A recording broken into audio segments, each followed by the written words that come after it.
aerial view of Marlins Park on the side of the old Orange Bowl. Rockies playing game 2 of a 4-game set against the Marlins. They're just 1-3 against Miami this year, as Miami took 2 of 3 in Denver last week. Those scheduling quirks where the Rockies are playing the Marlins 7 times during a 10-day period. It's warm and toasty outside, but about 73 degrees inside Marlins Park, one of the most cavernous baseball facilities in the big leagues. Charlie Blackmon's getting ready to go. He's got a .262 average. The Rockies were held to 5 hits last night by David Phelps, who was really an odd thing in that Phelps got beat up by the Rockies in his previous start. 9 runs, 11 hits, and 3 2/3. He becomes just the 5th pitcher in modern baseball to go from giving up 9 runs against one team in a start and then face the same team 5 days later and throw shutout baseball of at least 8 innings. He looked like a completely different pitcher last night than the one we saw in Colorado. Well, he had pinpoint control. And Phelps shut down a Rockies offense that has been swinging it well. There's Rafael Ynoa and Willeen Rosario. So the Marlins in the background take the field.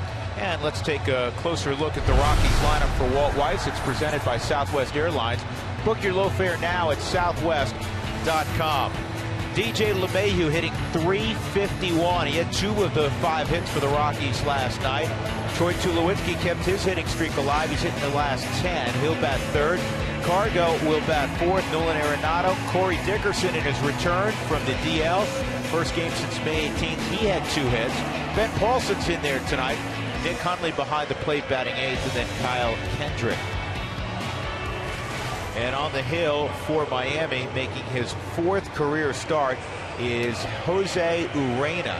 And Urena's first 2 starts were a little suspect. His 3rd start came against Kyle Kendrick and the Rockies last week, and he was very good. 6 innings, a run on just 3 hits, struck out 4, and walked only 2. Well, he was a guy when he was called up from the PCL that was leading an ERA down there. He came up originally the first time. They needed him in the bullpen. Now he's getting his feet wet as a starter.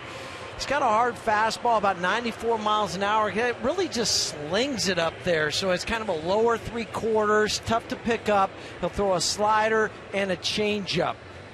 Well, look for the guys to get on Urena tonight with getting after the fastball.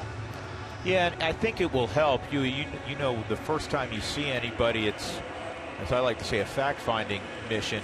And I think because they just saw him a few days ago, you'll get high-quality swings tonight, or higher-quality swings than you got. And that, coupled with the fact that the Rockies were not at all happy with their performance last night after a lengthy evening. Baseball players have to deal with it. It's not an excuse. But they did not swing the bats like they're capable of last night. They fell behind early and really was never much of a ball game. No, playing uphill, and you and I were talking to a number of guys today, and they said the same thing, that they wanted to put that game out of their mind quickly and get after it tonight. So here we go. Here's a new opportunity for the Rockies. They come in at 27-32. Miami 25 up and 36 down. First pitch of the ball game is a little bit low at 93, that hard sinker from Urena. Jose Urena, a 23-year-old from Santo Domingo in the Dominican Republic. And the 1-0 to Charlie. And that on the swing is a strike, 1-1. And that's what you saw from home plate umpire Manny Gonzalez. He pointed to the swing, not on the pitch. And that was the movement on that slinging arm action. And there's a high-quality fastball down in the zone. It's 1-2. I was wrong. I was guessing that it was 73 inside. Doug, what's going on? It's up to 76. Yesterday it was 73 inside, 87 outside.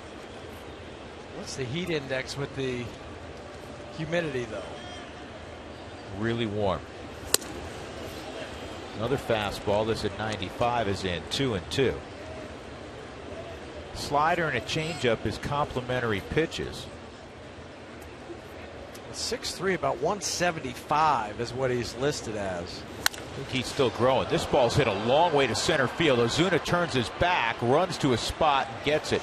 And that is this ballpark. It's why when the Marlins came to Denver, their outfielders we're not taken back by how cavernous the outfield is at Coors Field. They're used to it. Play here all the time. Well, long out, and Yelich, Osuna, and Stanton will be those outfielders running around tonight, hopefully running around a lot. Prado and Echeverria on the left side. D. Gordon's back in there. He had yesterday off. Justin Bour at first base this evening. JT Realmuto is behind the plate. Here's DJ. 2 more hits last night to move his average up to 351.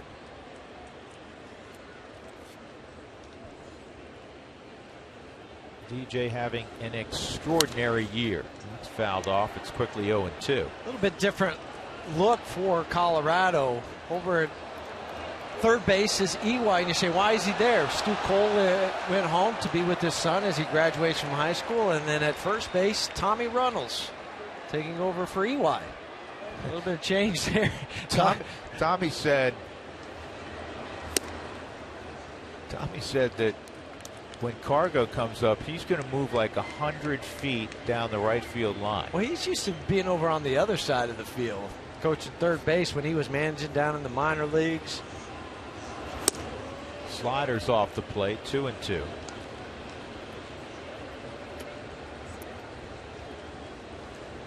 It's that time of year with graduations. A lot of people are taking the weekend off. As they should. This is back up the middle, and look at that. DJ LeMahieu, another base hit. Shocking. He's now hitting 23 of his last 25 games. The only guy in the National League who's hitting higher than him. Just tossing the ball to the pitcher now, D. Gordon. 2 sliders away. He didn't bite, didn't fish for it. Gives him a fastball. So what are you taught as a kid? Take the ball right back up the middle, and that's what DJ did. A little more patient this year at the plate. It's all paid off. It's hard to raise your average when you come in at 351. In the number of at-bats that he has. Sure. Here's Tulo. His 209th at-bat. That's ball 1. Troy last night had a base hit in the 4th inning. So again, 2 hits from LeMahieu, a base hit from Tulowitzki, and 2 hits from Dickerson. That was the entirety of the Rockies offense against David Phelps and then Carter Capps. Troy had a good swing there. So Troy's hitting 10 straight. The only 2 players with longer hitting streaks, Marcell Ozuna and Joe Panik. And here's what he's done during the 10-gamer. 475 average and a lot of damage. 5 big flies and 14 ribbies. 19 for 40 during the 10-game hit streak. You see the lower portion of that graphic says career-long hit streak is 12 games. A little surprised at that. I had you figured it'd be somewhere around 15 games. But the problem was, or is, when he was going hot, and I think back to that September, he was getting some walks in there. Yeah. So he might only have 2 official at-bats during a game because he was walking, and you lose out on that opportunity. What a year Joe Panik is having. There's some second basemen in the National League. I'm telling you. Deep. I mean, we got 2 of the best here tonight. Joe Panik is right up there.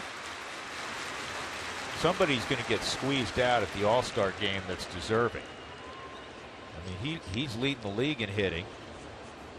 DJ at first is second. And if things go really well tonight, not so well for Gordon, DJ may be leading by night's end.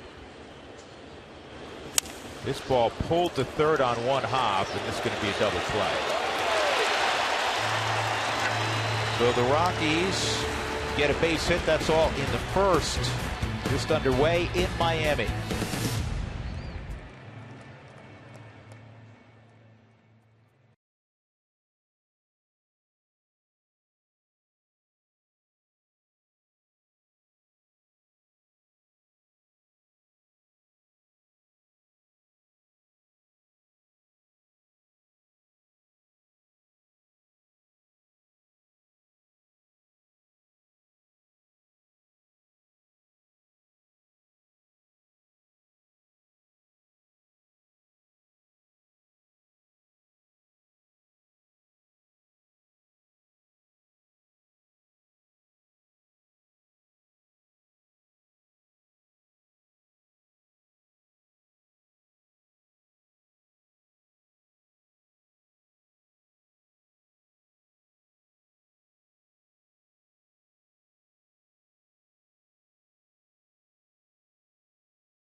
completing his warm-up pitches.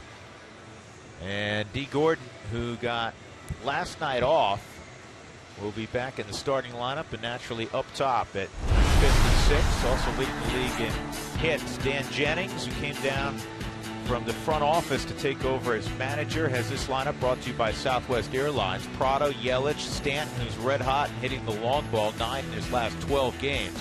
Marcell Ozuna with a 12-game hitting streak and always swings it against the Rockies, seemingly.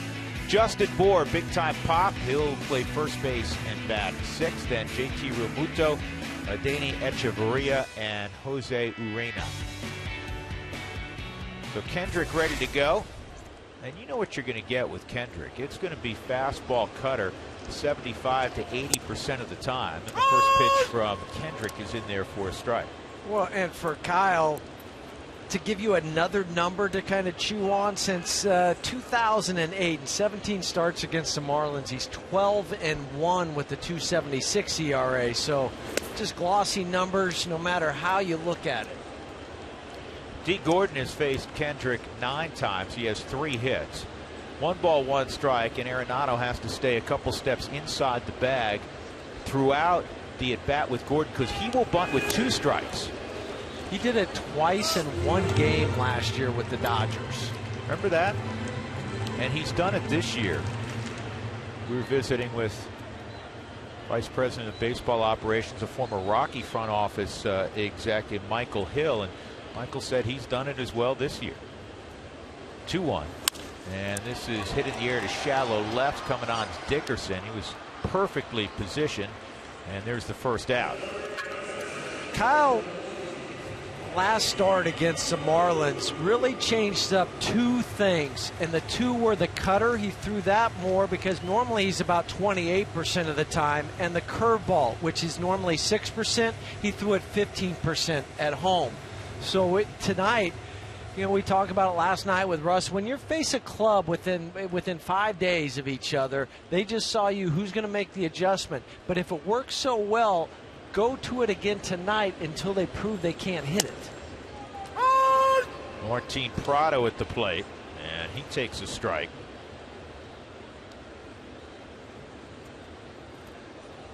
Prado, a career .379 hitter against Kendrick. He's been one of the problem childs in this lineup for Kendrick. There haven't been many, obviously.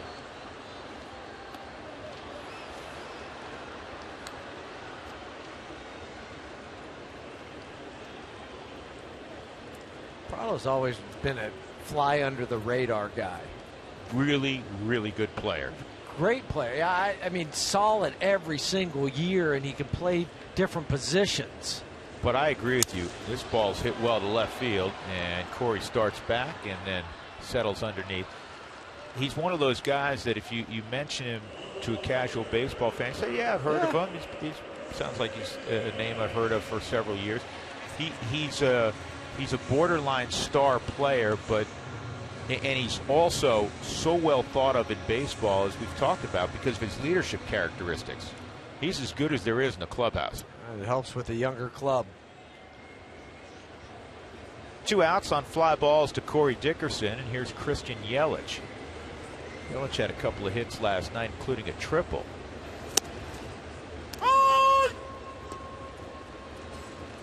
Manny Gonzalez taking a page from Jim Reynolds. Manny letting you know. That is okay. Absolutely.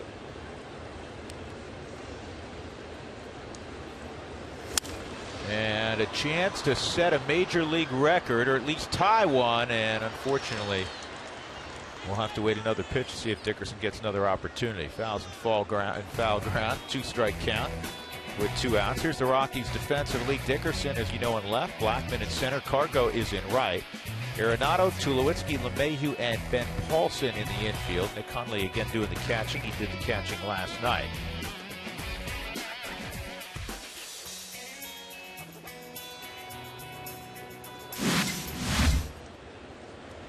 Got a curveball count, and Kendrick wants to go to it. We've seen it as Huey was chatting about earlier, a little bit more. He goes cutter in, just missed. The cutter had betrayed him for 3 or 4 starts. Just it wasn't doing anything, just sitting flat. Well, we saw cutter last night from Russin, because he's a fastball cutter guy that didn't cut, and Giancarlo Stanton hit it, and that's really hard. And that's the issue with the cut fastball. There's a changeup. Probably the best pitch that Russin had last night in terms of command was the changeup. Yeah, that becomes an uh-oh pitch. When you throw the cutter and you start it, say you want to get it in on the hands, you start it over the middle of the plate, and it doesn't run in on the barrel, and it stays there. Or run in on the hands, I should say. It stays on the barrel. You just throw your glove up and ask for another baseball from the home plate umpire. 2-2 on Yelich. That's a good-looking pitch. That's a cutter at the knee, strike 3. It's a 1-2-3 start for Kyle Kendrick. We'll go to the second inning in Miami. Nothing on the scoreboard as of yet.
Friday, Toyota Talk. We want you to use hashtag FanFridayZBB. We've got Zach Brown tickets to give away again to see him at Coors Field coming up on July 3rd. It's at Root Sports _RM. Now we're going to do something different today because this is the 76th anniversary of the first Hall of Fame induction ceremony in Cooperstown. They're the guys that first went into the Hall. You know many of them: Cobb, Johnson, Mathewson, Ruth, Honus Wagner. What we want you to think about is current players and some ex-players that aren't in the Hall that you would like in the Hall. So use hashtag FanFridayZBB and get this to us at Root Sports _RM. Guys? All right, Mark, that was a fascinating first class. Who do you think, Huey, got the most votes in that first class by percentage? You had Babe Ruth, Ty Cobb, Honus Wagner. That's fouled off. Christy Mathewson and the big train, Walter Johnson. You say Walter Johnson. Actually, Walter Johnson had the least amount of votes by percentage. I think most would say Babe Ruth. Babe Ruth, he's like the father of baseball, right? Ty Cobb had 98.2%. Then Ruth and Wagner tied at 95.1%.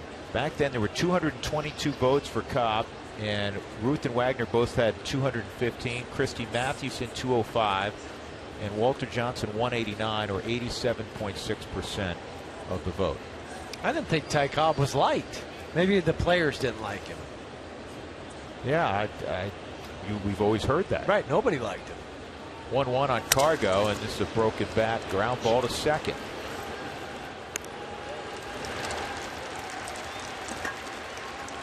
Listen to some of the names of guys that didn't make it in that first year.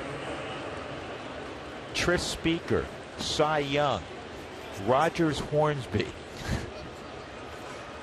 Mickey Cochran, George Sisler, Lou Gehrig, Wee Willie Keeler. He had to make it just on his name. Nap LaJoie. This is on the ground to third, and Nolan Arenado is going to be thrown out. All those guys eventually got in. Jimmy Fox, Frankie Fritsch, Lefty Grove, Mordecai Three Fingers Brown got only 6 votes. Stick around and you'll earn your opportunity at some point. He did. Is he with the Cubs, Doug? Yeah. Okay. That's what I thought.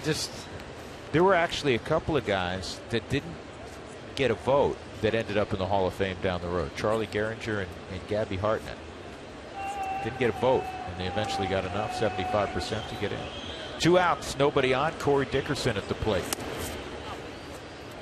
Nice return for Corey last night. Yes, it was, including a double into the left center field gap. Talking to Corey today, I said, how's your foot? Is everything okay? Come out fine? He said, yes, I did. Well, that's really good news. Ball and a strike on Dickerson. Dickerson shaking his head, and I understand why when you look at the 4th strike zone. That really sunk out of the zone, but called a strike. You can stomach it a little more when it's the 1st strike. But you can. It but changes the at bat. It changes your mindset. You're thinking that's not a strike. He called it a strike. So out of the hand on the next pitch, they go back in the same area. You're thinking, oh, I've got to swing because he just called it a strike. I don't want to fall behind even further. 1-2. Changeup is low. 2-2. Very similar movement. That hard sinker of his and the changeup, and about 7-mile-an-hour difference, though. He's got a whippy arm. That's a very accurate description for Jose.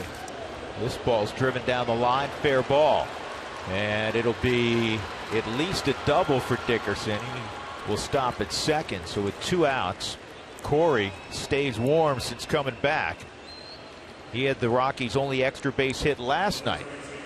And last night it was to left center field. Tonight they tried to come inside. And he turns on it. No problem. Pivoting on the foot.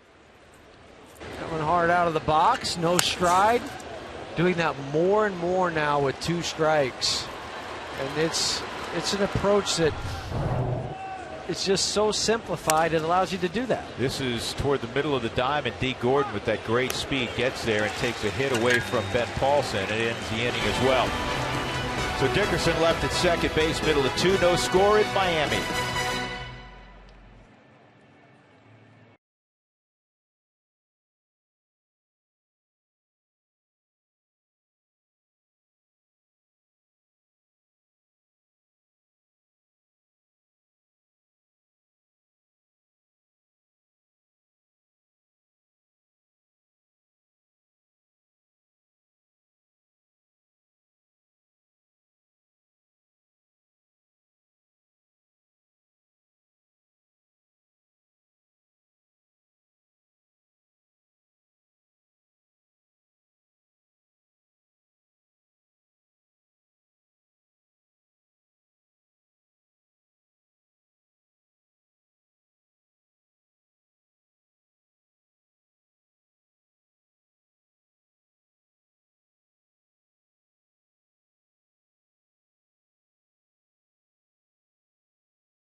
Baseball on Root Sports is brought to you by your hometown Toyota stores. Let's go places. And by Southwest Airlines. Book your low fare now at southwest.com.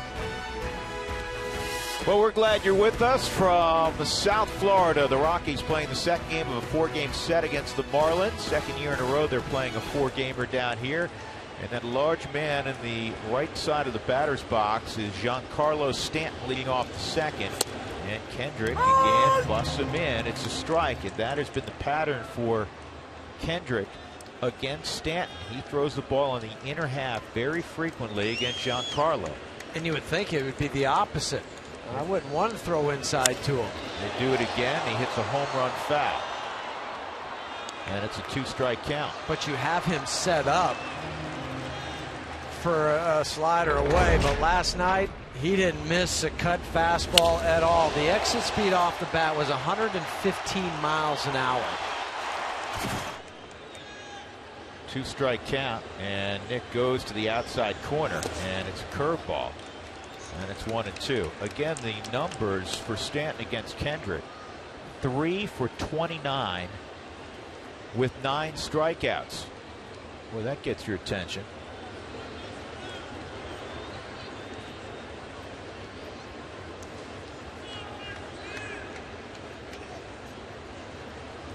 Stay away, and that's a curveball that was left in the middle of the plate, and it's going to turn into a double for Stanton. That was a miss by about 1.5 feet. Look where Hundley on the replay wants this pitch, and look where it ended up.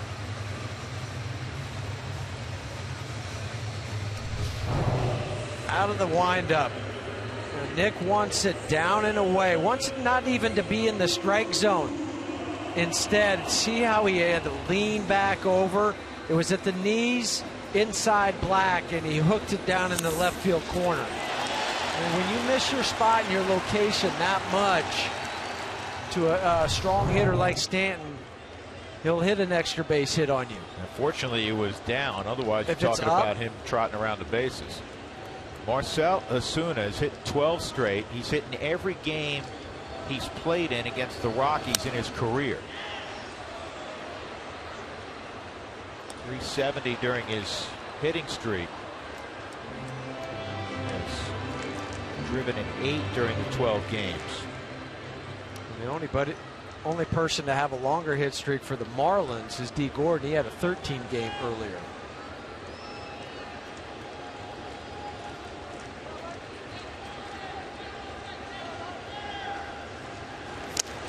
Got it. Did get him. You hear it all. Leg. And Ozuna will go to first. So 2 on and nobody out. And that'll bring up big Justin Bour. Trying to pitch inside, so he could not hit the ball to the right side. Too far in. Caught the uniform of Ozuna. Well, the good news is you have a force all the way around and a guy who doesn't run particularly well at the plate.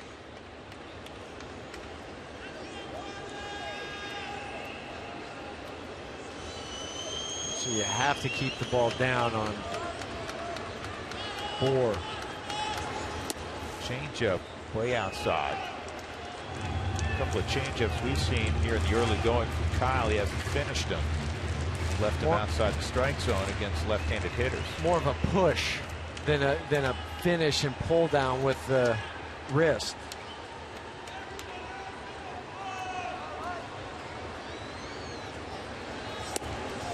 Tuna. We're watching Bour take batting practice today. That was impressive. He hit some out to right field. Probably 4 or 5 rows just shy of the 448 sign. About as far away from home plate as you can get. This double play ball. Tulo's going to take it himself. And 2 are gone. Moving to third is Stanton. That's exactly, obviously, what Kyle Kendrick needed. Just what the doctor ordered. 2-0. You get a young hitter. Tried to pull a pitch that he couldn't and hit it perfectly to Troy in the shift where he was easy turn. Bohr, after that at bat, is now 1 for his last 22. Not out of the woods yet, because JT Realmuto, despite the 246 average, has been swinging it pretty well of late. He's hitting 444 over his last 7 ball games. He's 2 for 3 and a walk last night. And the first pitch from Kyle is up high, ball 1 on Realmuto. 3rd round pick out of Midwest City, Oklahoma, back in 2010. Suburb of Oklahoma City.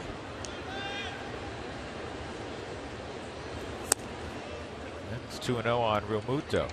And that's a good idea. We've talked a lot about the draft the last few days, naturally, because it just took place. And the Rockies drafted a number of high school players.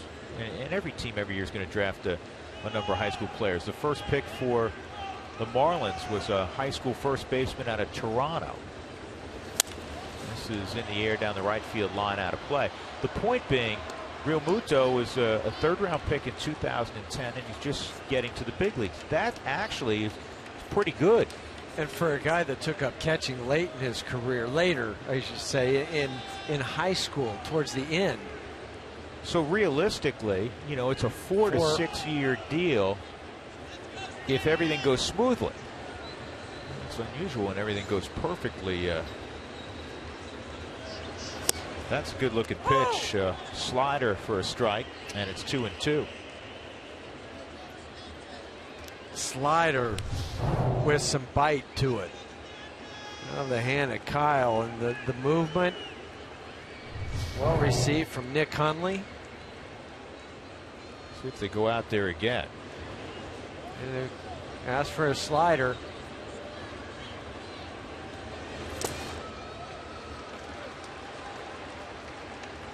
It's interesting. He threw that one. That was more slurvy. And he'll do that depending on how he feels when he grabs the ball, the kind of action that he wants to have on it. Better bite, more of a loop than a sharp biter. He shook off the curveball to go to a fastball. Stanton at third, 3-2, and this is in the air, right center field. Cargo, Blackmon, it'll be Cargo. He'll make the catch, and that puts down the inning. So Stanton had the leadoff double, but Kendrick, with good pitching, keeps the Marlins off the board as we go to the 3rd.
Batman Ichiro there, who passed Frankie Frisch And Drew mentioned his name already tonight on the all-time hit list. He passed Babe Ruth at the end of May, so he's into the top 40 in all-time hits. So that's what we want.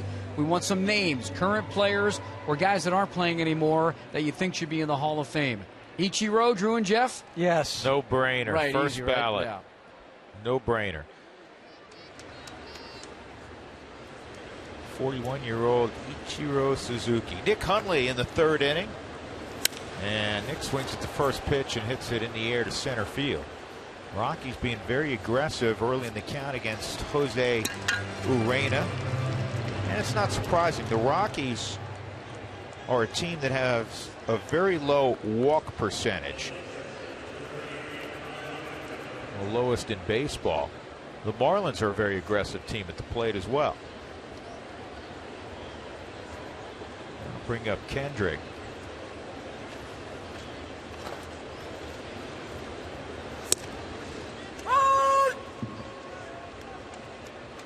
Manny Gonzalez behind the plate. Manny's an interesting story. This is popped up out of play. Manny's in his fourth year as a full-time big league umpire. He's from Valencia, Venezuela. And he was a very good student. He was an engineering student in college there, and he earned a scholarship to the Jim Evans umpiring school. And that's how he got his start in umpiring, and obviously then worked his way up as all the guys who were fortunate enough to get to the highest level. There used to be a couple, Jimmy Evans and Hunter. Did Brinkman have one too? Brinkman had one. Harry Wendelstedt had one.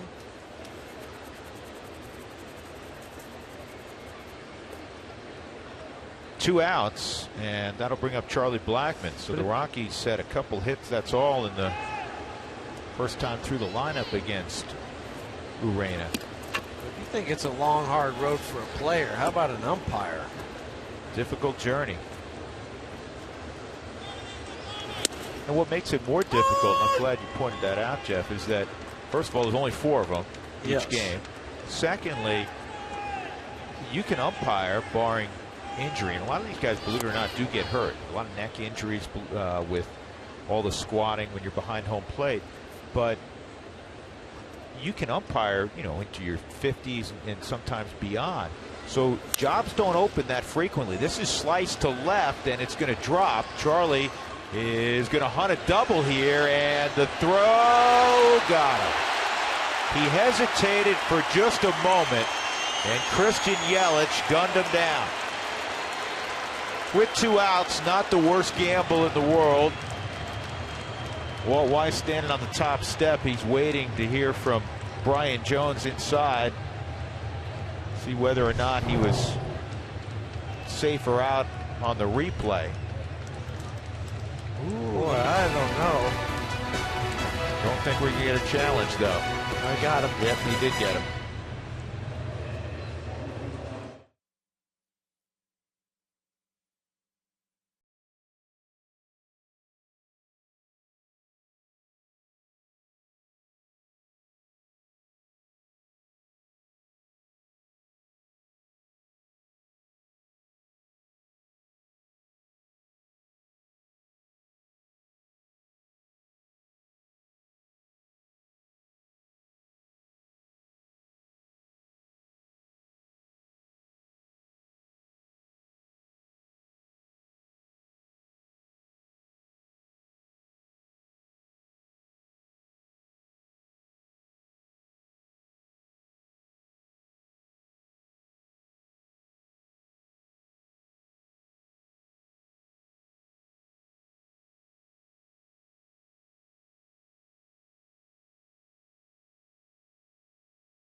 With every challenge call, the Subaru eyesight review will determine the outcome. Love, it's what makes a Subaru a Subaru. Here's how it's gone so far this year. 445 reviews, and a little less than half have been overturned.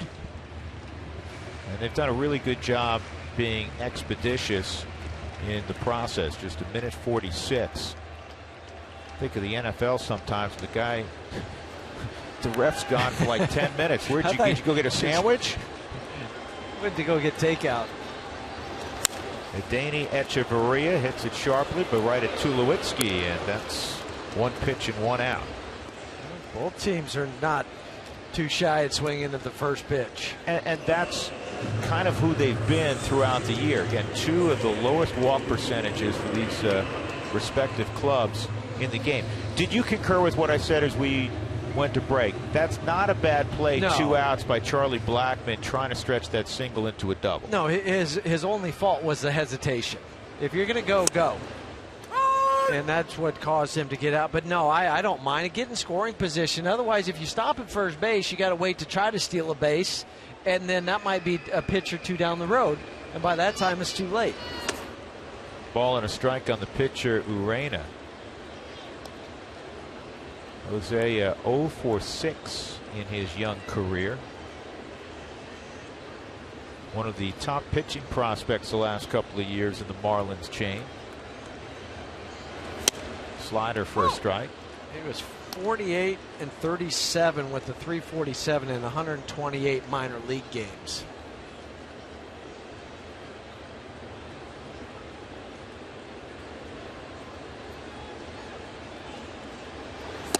And a curveball. Supposed to swing at that. I was thinking, how'd you lay off it?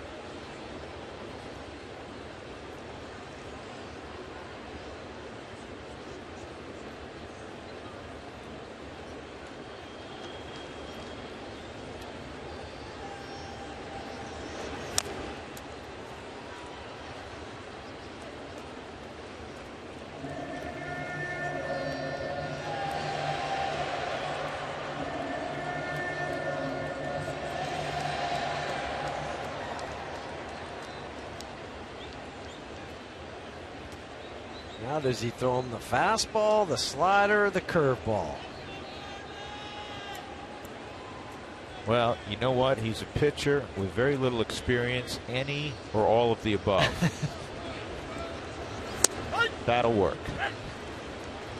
Strike 3. Second strikeout of the night for Kendrick. And that'll bring up D. Gordon. D hit a little soft fly ball to left field in the first.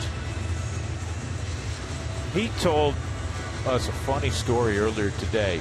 So his dad, Tom Gordon, Flash Gordon, who had a 20-plus major league career, terrific, whether he was in the pen or coming out of or starting, had the great curveball. It was hard to hit in either spot. Yep.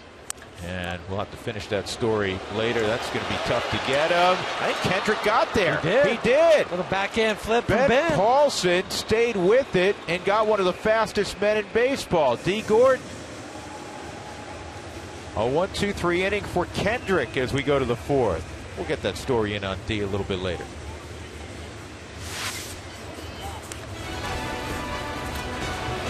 Nice little backhand flip on the money. Kendrick beats D by a step.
RM. The hashtag is Fan Friday ZBB. We'll enter you to win some Zach Brown tickets. Zach Brown Band coming to Coors Field July 3rd. All right, Hall of Fame. Players that could be in it, should be in it. What do you think? Johnny Klein, who's from Utah, and he has a Larry Walker on his little handle there. He says Larry should be in it. I love that classic photo, guys, of number 33. Now, he had 11.8% last year, so he's still on the ballot. You need 5%. The most he's had is about 20%. Your thoughts?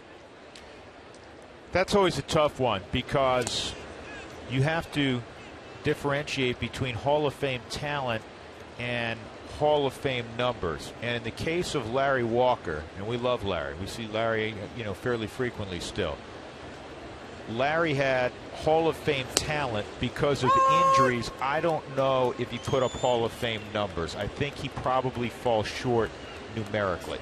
Just slightly. Just slightly. Just slightly. Just shy of 2,000 games for Larry. 383 home runs. Over 1,300 RBIs. 313 average. I mean, they all pile up nice, but still just not there.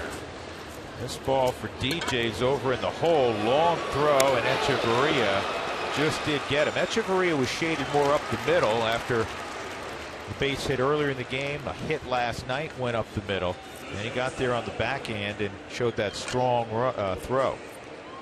Strong arm. Who wants tacos? If the Rockies score 7 or more, go to participating Colorado Taco Bell locations the next day. Do it between 4 and 6. Get your Rockies taco special at Moss at Taco Bell. So with one out, Tulowitzki will come up. He grounded into a 5-4-3 double play. You played with Larry. You came up with him in the Montreal system, and this ball's ripped to center field, a base hit for Tulo. I don't know if I've seen, 10 more talented guys all around than Walker. I put him in my top 5 as far as all-around talent. I played with Larry 3 years in the minor league, starting in Burlington, Iowa was the first time we played together in the Midwest League. And you guys still speak to each other. That's interesting. Well, those long bus rides. Tulo, by the way, has an 11-game hitting streak after that single. Yeah, but Larry could hit. I just texted Larry a little bit ago. I said, "You're going to come down to Miami?" I know it's a long drive for you. It's just up the road. Yeah. If he's there, he may be fishing in Wisconsin or up in Vancouver. That's usually the text we get. Some beautiful shot by a lake. Living the good life. One strike on Cargo, but the power, almost 400 home runs. Great hitter also, not just a guy who hit the ball over the wall. One of the best base runners, let alone base stealers, base runners. That he would take an extra base when you thought it wasn't possible, but he knew what he was doing. 1-2 on Cargo. Excuse me, 0-2 on Cargo. You saw his reaction, that foul ball. He's out front. He was out front last night. He was out front on his first at bat. He went and kind of gave the ball a kick away in disgust. 1-2. Disgust at yourself for getting out onto the front foot. You tell yourself when you're in the box, stay back, let the ball travel, use your hands, stay inside the baseball. All those thoughts that I just mentioned are going through your mind. 2-2. You see him kicking the dirt, trying to remind himself to plant that foot in the ground. Load up on the back leg. Cargo playing in front of a slew of family members here in South Florida. Many in from Venezuela. This ball is in the air to Stanton in right. Off the bat, he looked like he got it better than he did. I think that was a little bit toward the end of the bat. Tried to go out and hook that ball. So Cargo retired, and that'll bring up Arenado. Rockies have had a hit in every inning. Just haven't been able to put anything together yet against Jose Urena.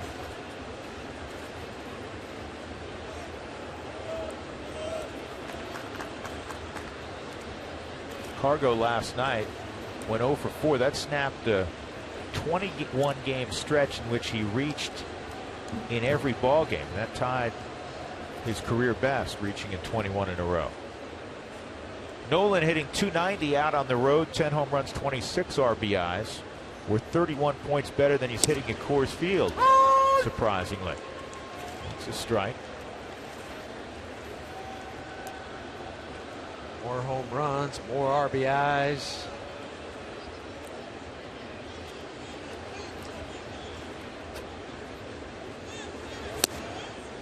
One and one. Rockies, by virtue of the loss last night, now 500 on the road, 14 and 14. They're the splits for Arenado. And Nolan hits it on the ground to short, and the Rockies are done in the 4th inning. No score, middle of 4 in Miami.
We are off to the bottom of the 4th inning. 2, 3, and 4 for the Marlins. Prado, Yelich, Stanton against Kyle Kendrick, who's allowed just 1 hit. It was a Stanton double leading off the 2nd.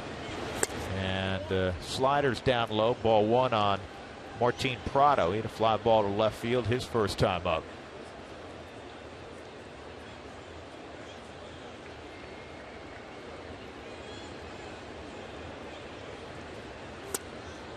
On the corner for a strike, 1 and 1.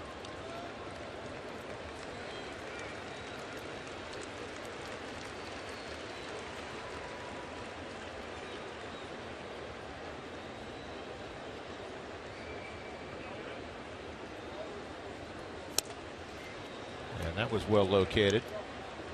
Telling that story about D. Gordon, and he's growing up, and his dad just got a big new contract, and they bought a new house, as Dee said, a larger home. Probably they went to Best Buy as a family. Here's the 1-2 outside, and all the kids got to buy a new HD. Was just coming out, as Dee said. He goes, everybody got to buy a new flat screen HD for their room. Pick one out. Kind of nice little day. It's right? a real nice Nice day. Hanging out with Dad. Sure. Come on, kids. And so the salesman at the Best Buy. This is in the air to left center field. Long run for Charlie to get over there. He will. It's going to hang in the air. 1 out. So the salesman right when D is talking to him about this particular TV, there's a picture of Big Papi on there, and it's in slow motion. And Big Papi's taking this swing in slow motion, and then all of a sudden, whatever show they were watching kind of speeds up to normal speed, and it pans out, as D says, and it's Big Papi hitting a ball like 6 miles against his dad.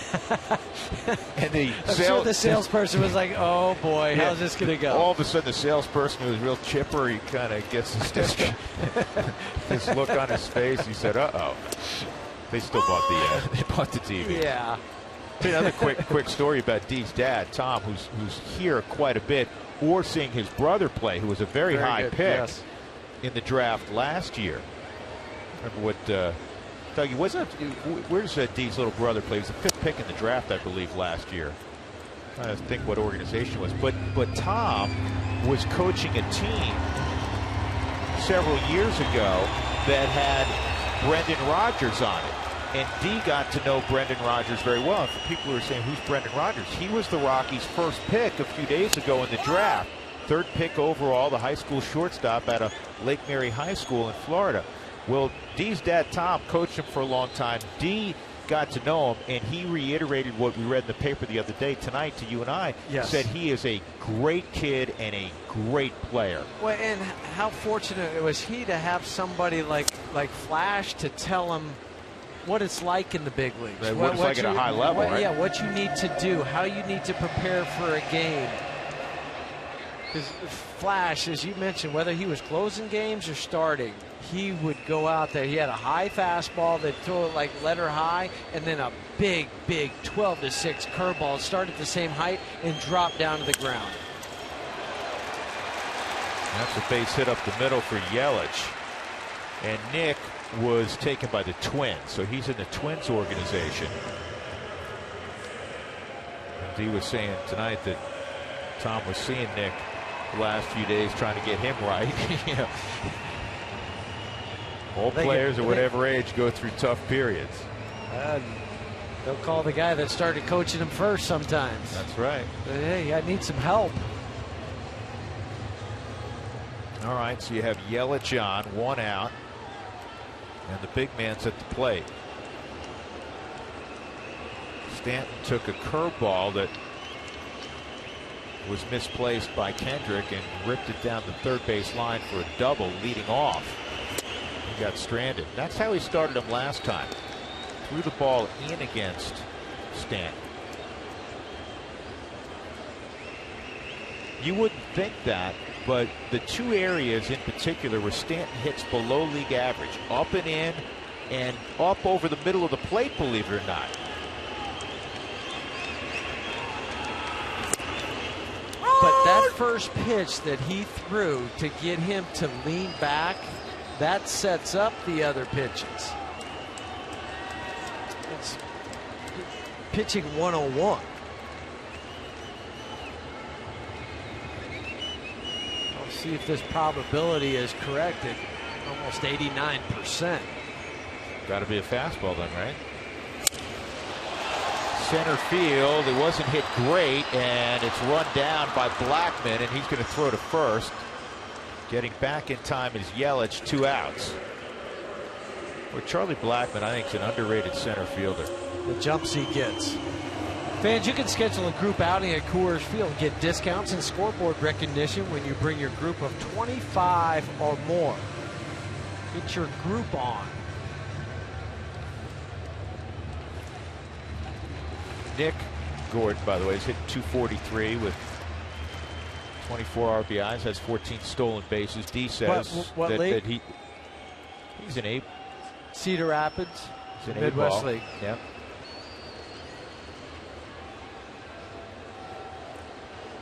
Yelich back in. Cedar Rapids, when I was in that league, that was the Reds organization.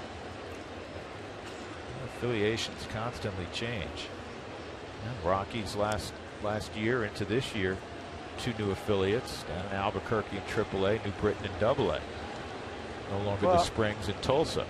Tulsa's and also now the a Boise Dodger affiliate. Now also in Boise. That's right. I forgot about that in the short season. They open up. Boise opens up in 6 days. They open on the 18th.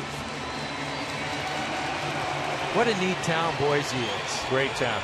Great town. Up there in the fall and winter quite a bit doing college basketball. Those kids are going to enjoy playing in that environment in that town. 0-1 on Marcell Osuna. That's a strike. It's 0-2 on Osuna. He's hit by a pitch his first time up. But D said Nick, this may be hard to believe, is faster than he is. No. I want to see that foot race. Right. Well, let's suffice it to say he must be really, really fast then. Runner going 0-2, and the throw's not going to get it. It happened to Nick yesterday, too. He got a pitch way outside, had to kind of flip it sidearm to second, so Yelich with the stolen base. But yesterday it didn't bounce. Tonight it does bounce. Bounces, and Yelich takes a peek over his left shoulder, head first slide, his 5th stolen base of the season. Goes to the outside portion of the bag. Puts a little more heat on Kendrick to finish off Osuna with a runner in scoring position and 2 outs. 1 and 2. We're in the bottom of the 4th.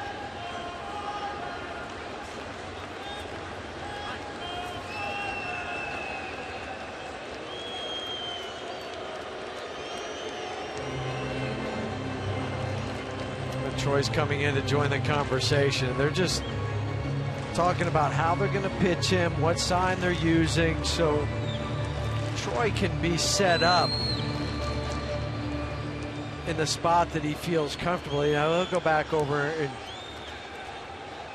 just give that bag a touch. It's just a mental thing that us infielders like to do. Yeah, Yelich looking at him going, dude, Where what are you doing? going? You're running right at me. Don't ask me why.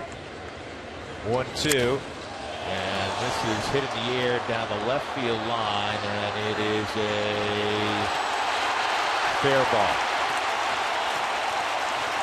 3-run home run, Marcell Osuna.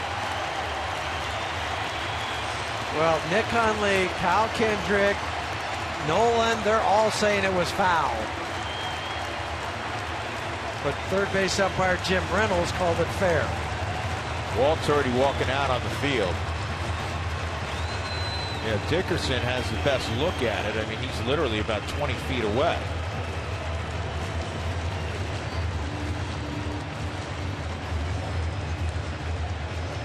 Third base umpire Jim Reynolds made the call.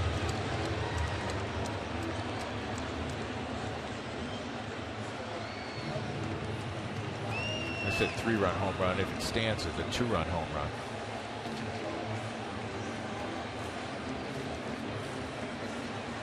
Time for a Subaru review. Whether you're on the road or at the game, everybody could use a second set of eyes.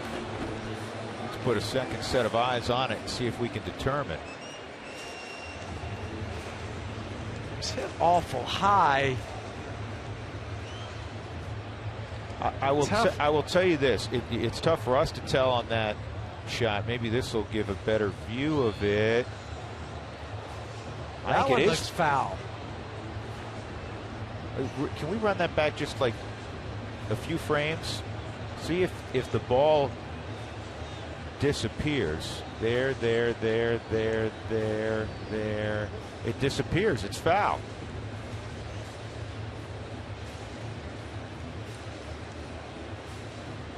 See, right there, it looks like it's on the left side of the pole. And then, as you say, it disappears. I mean, if it was on the fair side of the pole, you'd see it. You'd see it the whole way. You back it up, fellas, if you could, real quick again. It's hard because of the lights there on the name. But see the baseball? There's a shadow. Well, yeah, that ball's foul. Shadow. That ball was foul. Shadow right there on the foul pole. Yep, foul ball. You bet. Foul ball.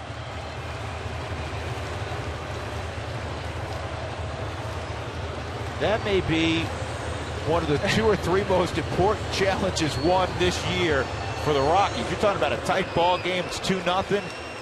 And the run's taken off the board. And I was just watching the reaction of like I said, Nolan, Kyle, and Nick Hundley, who are lined up right on that line. And they immediately signaled, no, challenge this, because it wasn't fair. And they were right.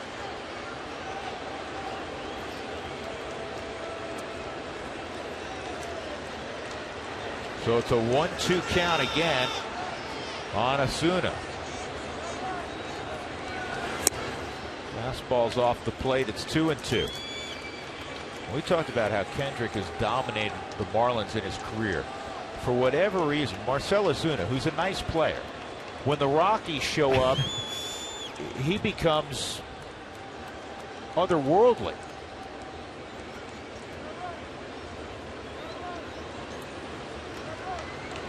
2-2. That is ripped, and that is foul. Wow. I mean, that wasn't fouled by much either. So you want to go to umpiring school? Tell you, Jim Reynolds, who's the crew chief, he's been tested a couple of times in this little sequence. Now they're waiting to see if Dan Jennings is going to challenge this one, and not by that. Yeah, go ahead, Dan. That's foul by 4 inches.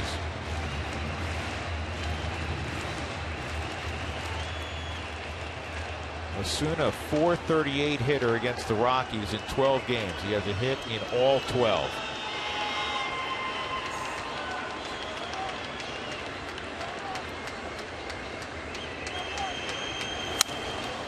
And that's fouled off. Let me correct something. Fielding Colbreth is the crew chief. Jim Reynolds has been around a while, but Jimmy's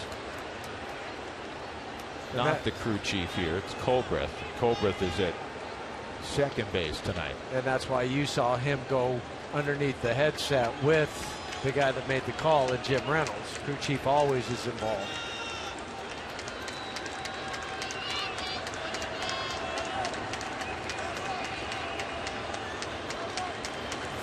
Three and 2.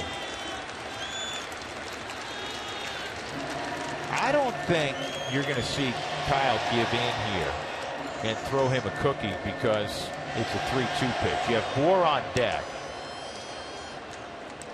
Dangerous hitter, but a young hitter. And I think he's got more holes than Osuna does. Well, I think Osuna's a tough out. Yeah, I think a slider or a curveball.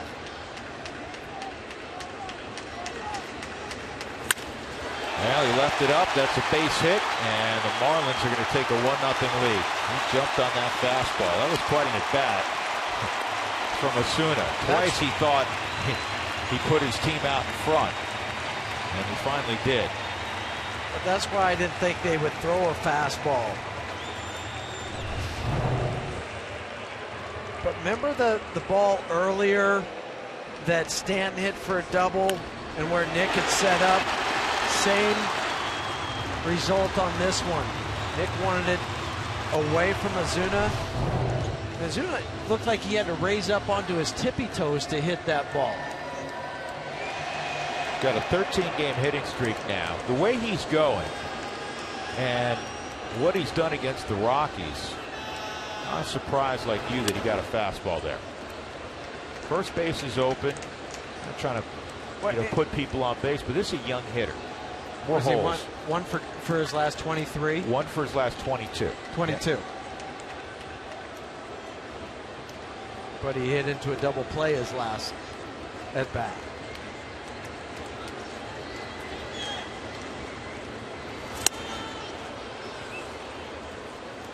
Ball and a strike.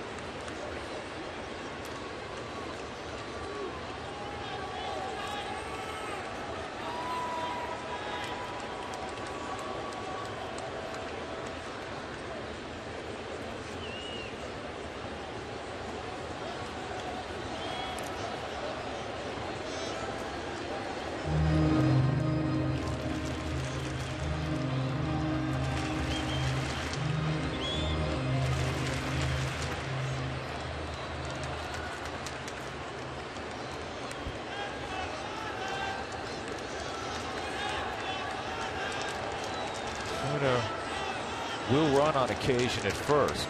Not going here, and that ball's lathered into right field for a base hit. He'll go first to third.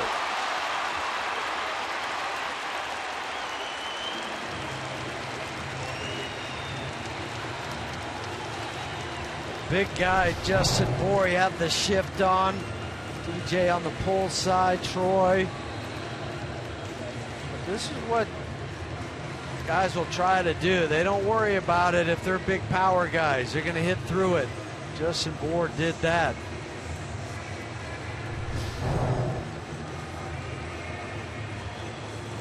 So Kendrick's given up a run on 3 hits here in the inning, trying to get what's been now an elusive third out. JT Realmuto coming up.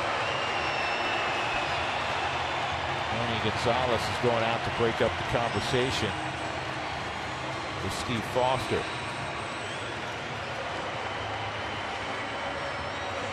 JT with 2 outs and runners in scoring position on the season, 1 for 19. 053.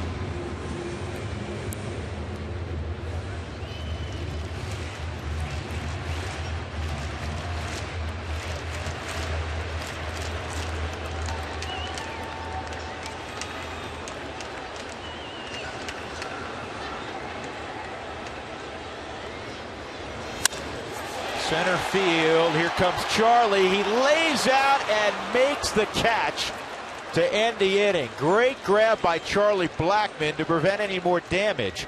In the inning, the Marlins get a run on the base hit by Marcell Ozuna.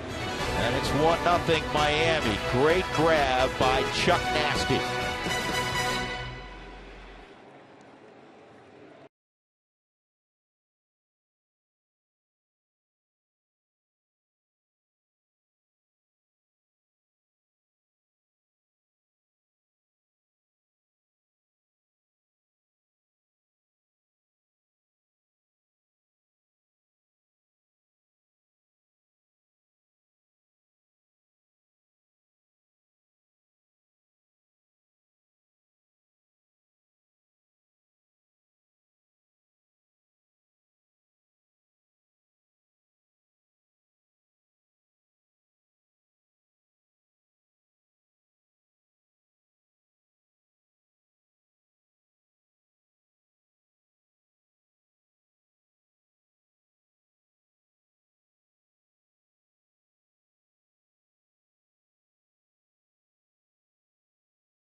Great catch to end the 4th inning. And here on Fan Friday, we're talking about would-be Hall of Famers, soon-to-be Hall of Famers. Who do you think should be in the Hall of Fame?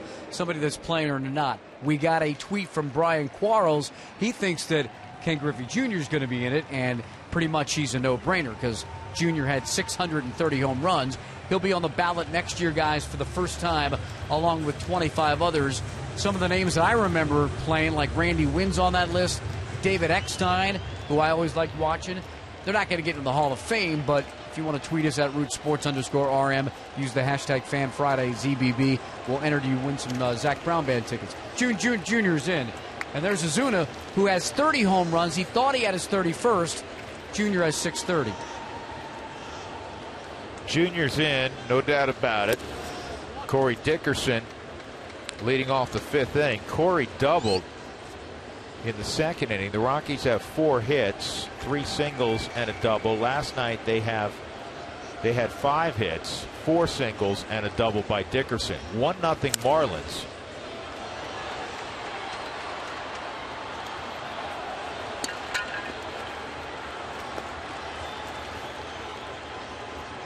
Jose pretty efficient with his pitches. 46 total pitches, 28 for strikes. We're heading here in the 5th inning.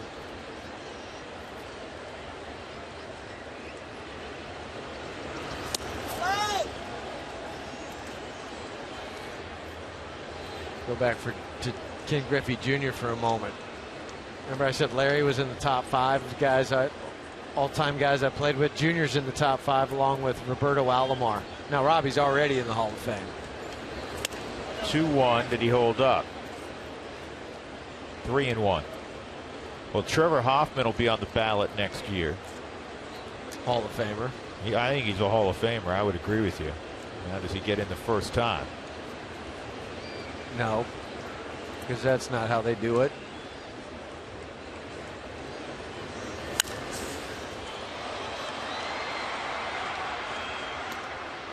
Jim Edmonds will be on. I don't think he's a Hall of Famer, though. No. I'll tell you a guy who put up really good numbers, former teammate of yours, a good friend of yours, Garrett Anderson. I don't think Garrett gets in either, but you look at his numbers and you may take a step back for a moment and say, wow, he has really good numbers.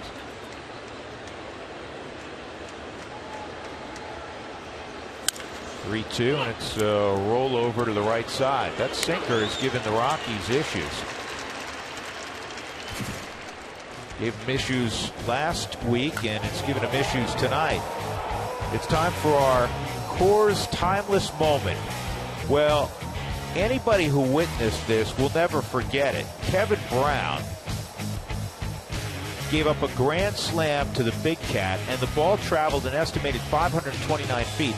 We used to get to see that because every time we go down to Sun Life or Dolphin Stadium or Joe Robbie, whatever they were calling it that year, Land Shark, it was the seat was colored a different color out there in the upper deck, and you'd look at it and you say, no way. Who was it that hit the one in Mile High? Joey Meyer. Joey Meyer. They had a different seat for him. They had one at RFK in dead center field for big Frank Howard. Frank Howard hit one at old RFK Stadium straight away to center field. I think it was measured at like 937 feet.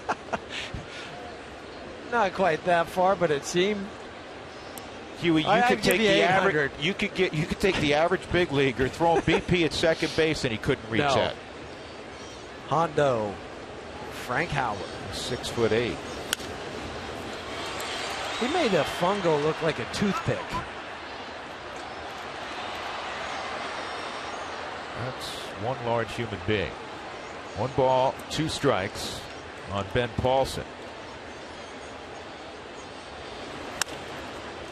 And Ben hits it in the air to Stanton.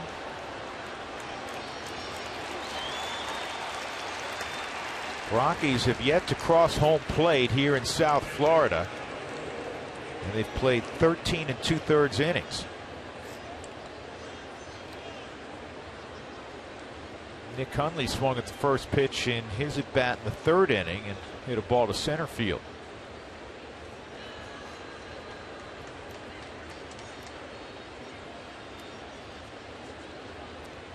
Jose Urena's first 2 starts in the big leagues did not go well. His last start against the Rockies went very well, a run over 6 innings, and he obviously is picking up where he left off in Denver. Throwing the ball with confidence, and he's been pounding the strike zone, and everything's got movement on it. At the bottom of the strike zone, it's 0-2. His first start against Pittsburgh, 4 2/3, 10 hits, 5 earned runs. Followed that up with his next start against the Cubs. Gave up 3 earned runs in 6 innings.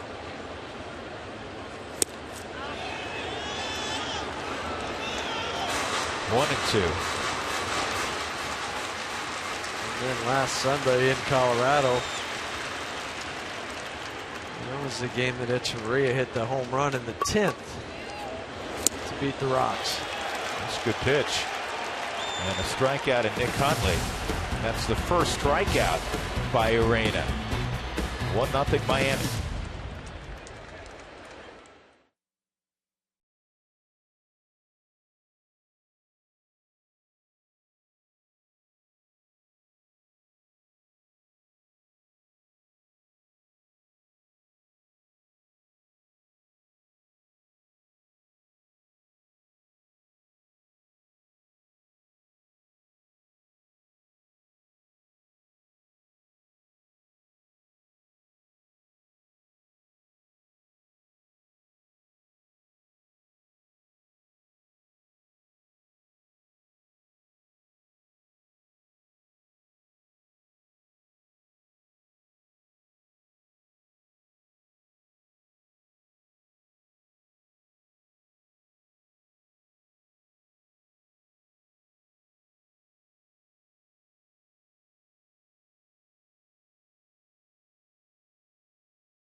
by the Ford Focus. Big MPGs and fun to drive. Ford, go further.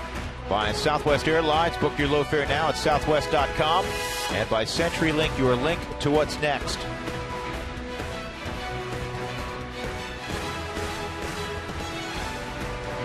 We're in South Florida, about a 20-minute drive from South Beach. Inland at Marlins Park. With Jeff Houston and Mark Stott, I'm Drew Goodman. Jeff Bagwell will be on the ballot again next year.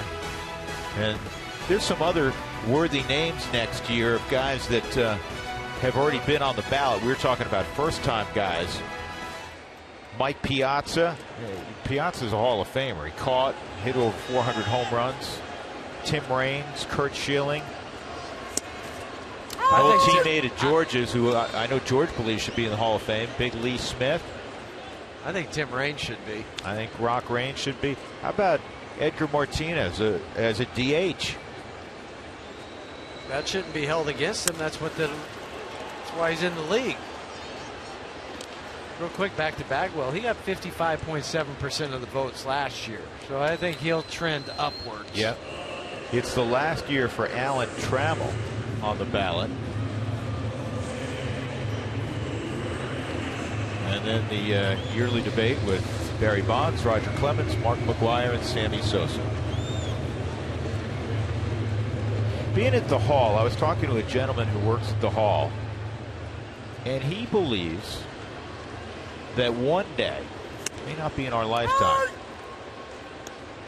by some special consideration, some of those guys will get in, especially when it comes to Bonds and Clemens. And I think they're both Hall of Famers in that their use or alleged use of performance-enhancing drugs, allegedly, again, you have to qualify it, purportedly came long after they had already put up probably Hall of Fame numbers. You look at Barry Bonds, and Barry was an MVP, I think, 3 times, and second a couple of times.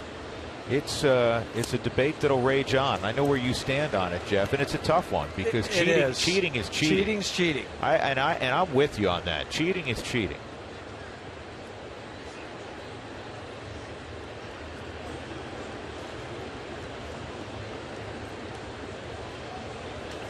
And that just missed at the bottom of the strike zone, so it's 3-2 on the pitcher, Urena. Oh. I thought he was going to get a strike call there. Well, and with the pitcher up, he should have. Because it was a strike, and it's a pitcher.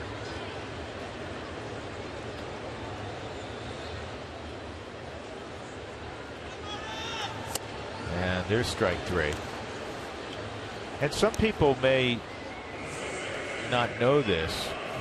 You know, the Hall of Fame is a museum. It's a separate entity from Major League Baseball. But the board of directors of the Hall of Fame a number of years ago voted that if a player is ineligible to participate in any capacity other than buying a ticket by Major League Baseball, then they will not put they will not have that person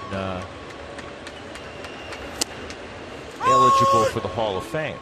And that's why I put him on the ballot. That's why Pete Rose is not on the Hall of Fame ballot, even though it is a separate entity. Joe Jackson is in the same situation. Obviously, Joe Jackson passed away, years and years ago.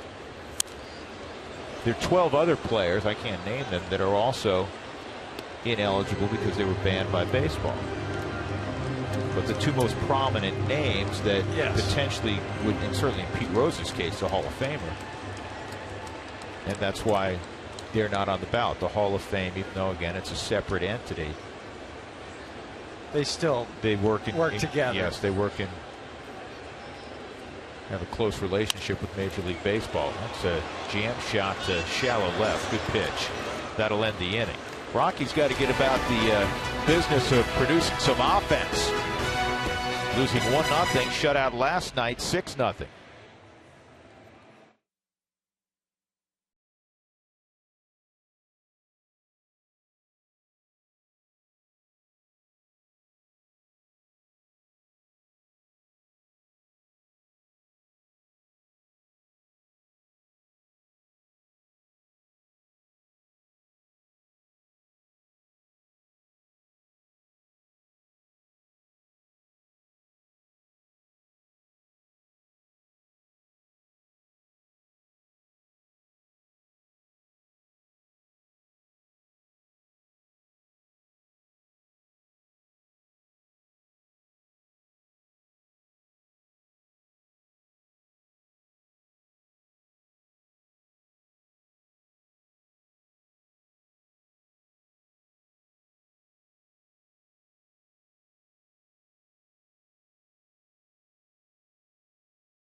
Miami.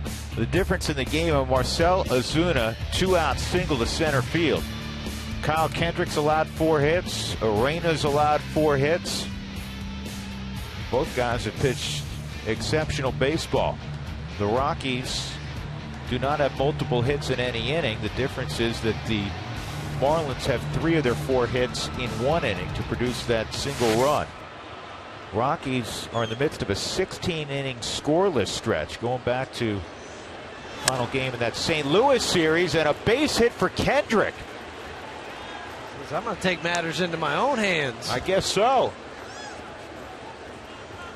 And Kyle is now 5 for 26 on the season. Well, the first 10,000 fans through the gates on Saturday, June 20th, will receive a drink tumbler sponsored by King Soopers. Milwaukee Brewers making a trek into Coors Field. First leadoff man to reach for the Rockies. Charlie Blackmon singled to left his last time up, tried to stretch it into a double and was cut down by Christian Yelich. He shows bunt, and that gets the attention naturally of Martin Prado, and it's going to suck him in a little bit, which opens up a little more room on that left side if Charlie hits something in that direction. And we've also seen last night a couple balls go down the line that you thought were going to hook foul that stayed fair. Not that time, but the right play. I said it last night, I'll say it again tonight. When you're bunting on the first strike, make it fair or foul. Make it that close to the line. If it goes foul, so what? It's strike 1. The worst thing you can do is put it too close to the pitcher or too hard towards the third baseman.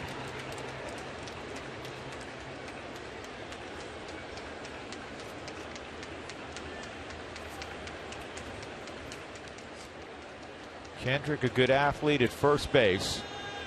A ball and a strike on Blackmon. Top of the 6th inning, 1-0 Miami. And Charlie fouls that pitch that was away off, and it's 1-2. Charlie checking his bat. Did not sound solid. Gives you an idea of the movement. Charlie thought that pitch was on the outer third of the plate, and by the time it crossed the hitting zone, it was probably 6 inches outside. He throws that hard sinker. And he starts on the first base side, so it's going to give that appearance that it's even going further away from you. Foul ball.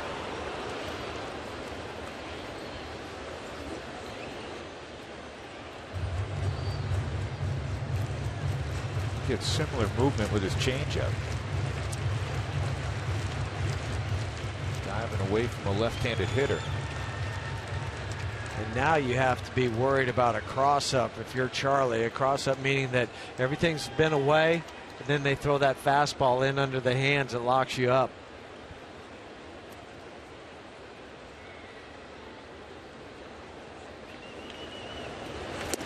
And stay away, and it's 2-2. Naturally, if you can, you always want to get out front. You want to play with a lead. That goes without saying. But some of the Rockies were saying, in particular, against this Marlins bullpen, there's some nastiness late in that bullpen you want to stay away from. This ball to center field. I saw a little bit last night with Caps and A.J. Ramos, so you didn't see him, the closer. All those bullpens so hard. Well, we have 2 of the best second basemen going in this game. We said it in the first inning. We'll say it again because you have DJ that's up to bat now, and of course D. Gordon playing second base. And what they've done in the first 3 seasons, not too shabby. 276 for DJ, 272 for D. Gordon. But then this year they really came into their own, both hitting over 350, career high in hits now. I mean, they're going to just continue to pile on the numbers, and it's fun to see when as a player you've come into your own. Feel like you belong. That's certainly the case for both of those players. DJ takes a strike, a single in the first inning, and a ground ball to deep short in the 4th inning.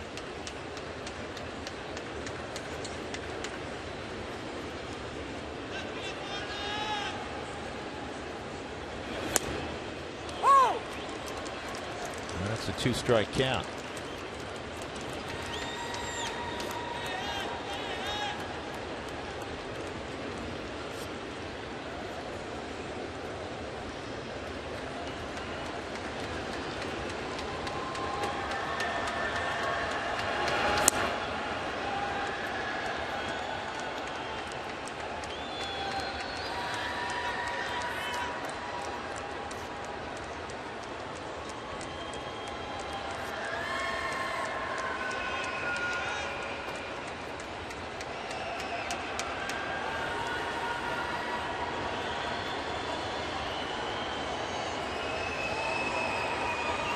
1-2.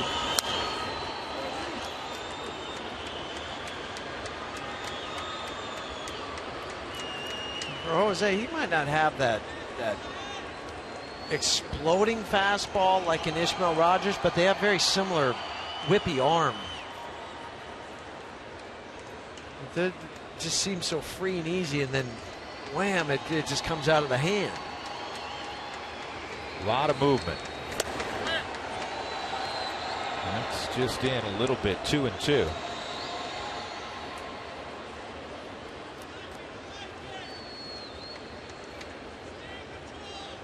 Rogers was more 96 to 97 on the fastball. Probably a little straighter than Jose.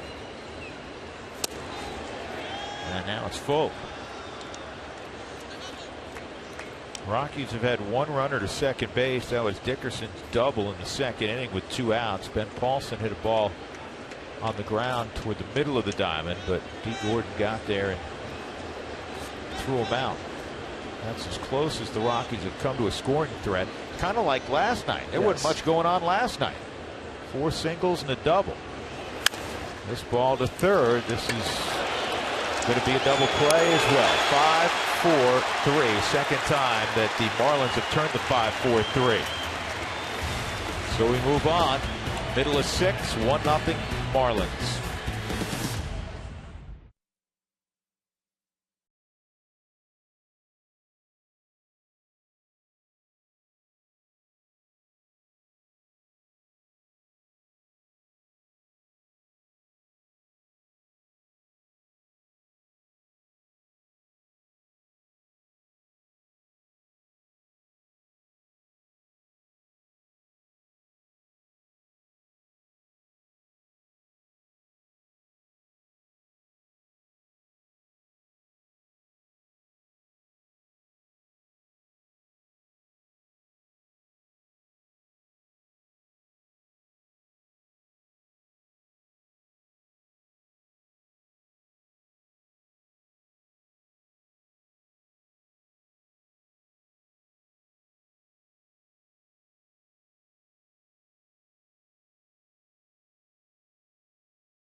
Miami. It's a Fan Friday. Use the hashtag FanFridayZBB. We'll give away some Zach Brown Band tickets. July 3rd, Coors Field. You got to be there. Diane Algier, by the way, of Woodland Park, Colorado, won last week. We're at @RootSports_RM.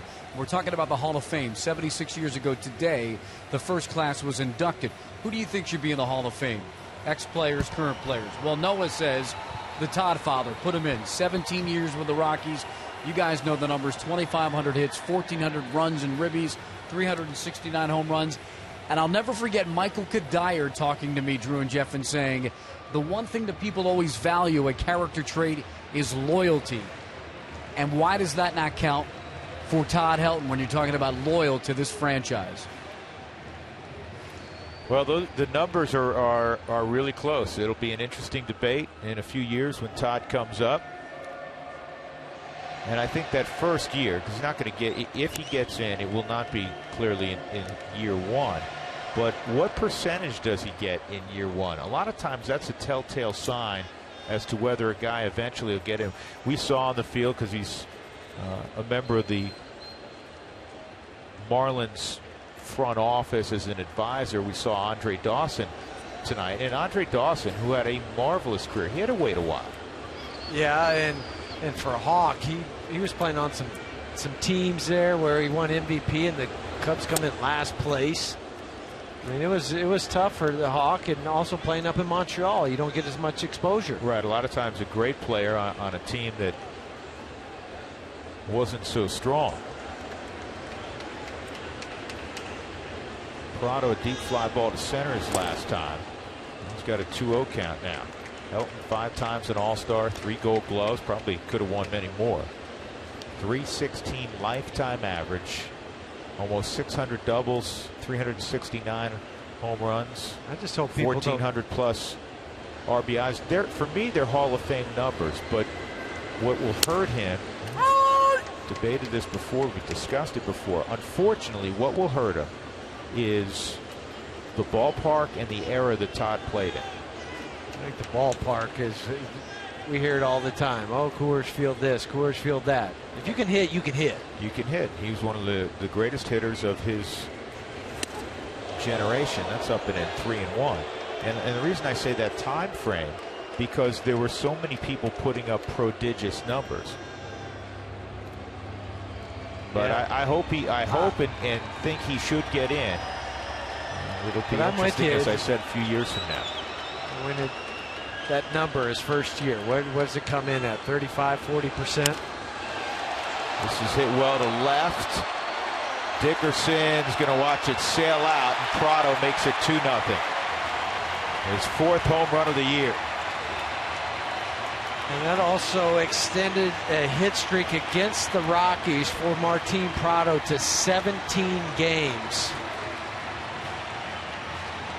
He jumped on that pitch and hit it into the Clevelander, the club they have out in left center field. 2 mistakes tonight. The first one to Osuna, the base hit up the middle, and now this one to Martin Prado. Both of them were up in the zone, and both times he made Kyle pay. That's 16 home runs allowed by Kendrick. That's the most in Major League Baseball, and it's a little bit surprising because Kyle's given up home runs in the past, but not at the rate he's given them up this year. 1-0 on Christian Yelich. Changeup for a strike. And last night we were talking about Christian Yelich and his brother and how he got to Sam Houston State. Well, he'd gone to Orange Coast College, junior college out in California where he grew up, and then was recruited by Sam Houston State. That makes a little more sense. 1 ball, 1 strike. But he's a catcher, 6'4" catcher. Yelich was the #1 pick of the Marlins in 2010, 23rd overall.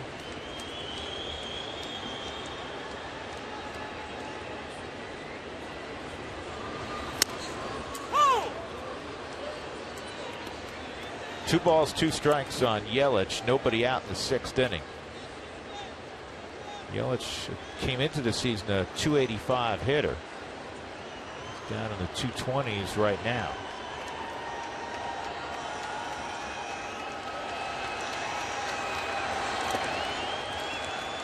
It's 3-2.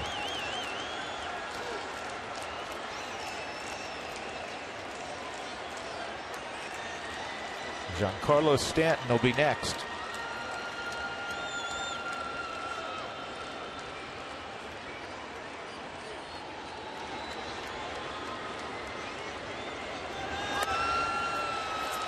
And now a walk to Yelich, and that may get the Rockies bullpen active.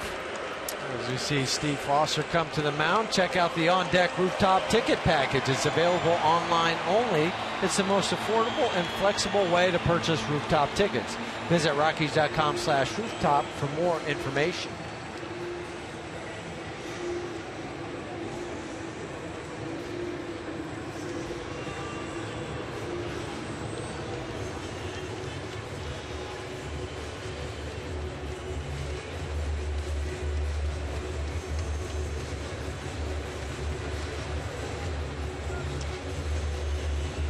Pedro Estacio way kind of in the back there. He has taken over the bullpen duties for Darren Holmes this weekend as Darren's away for graduation. Looks like Brooks Brown getting loose out in the bullpen. There's Pedro.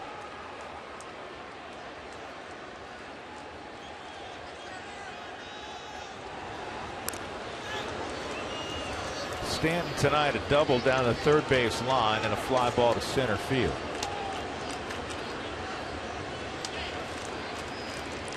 Stanton with 22 home runs in his club's first 60 games, way ahead of any previous home run pace. And through his age 25 season, when he hit his 20th home run recently, he joined this group of guys that had 6 seasons of 20-plus home runs before their 26th birthday. A-Rod, Tony C, Tony Conigliaro, Orlando Cepeda, Frank Robinson, Eddie Matthews, Mickey Mantle, Mel Ott. How about Hall that? Of Famers. And that's a base hit to center field.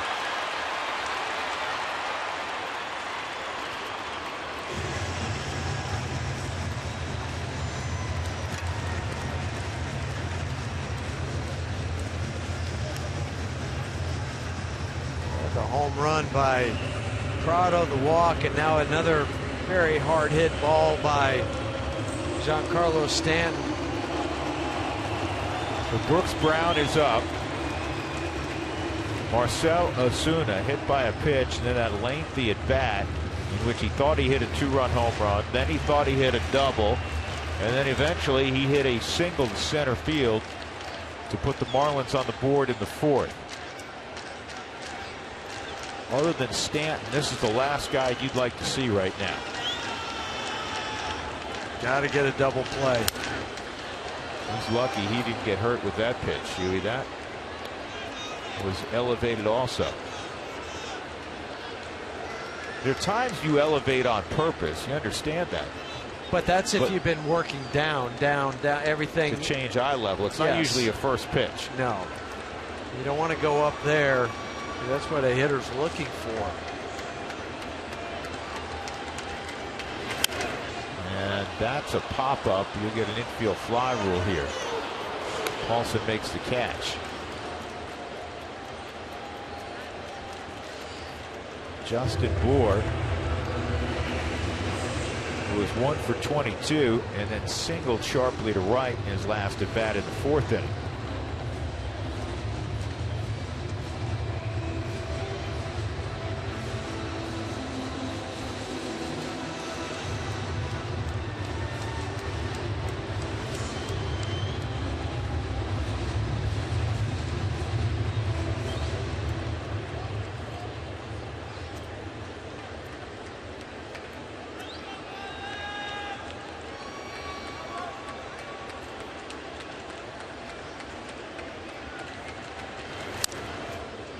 Talk about Rule 5 sometimes. Well, Justin Bour was a Rule 5 on the AAA phase. He wasn't eligible to be put on the roster, so they took him on the AAA roster, and that's how they got him from the Chicago Cubs. He's at a George Mason University, originally a 25th round pick of the Cubs.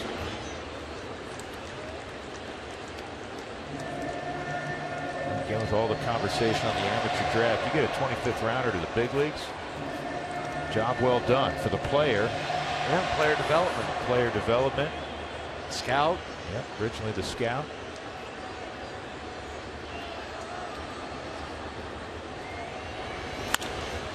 And this is a high pop up to shallow right center. Cargo's coming. He'll call off DJ and make the catch. 2 outs.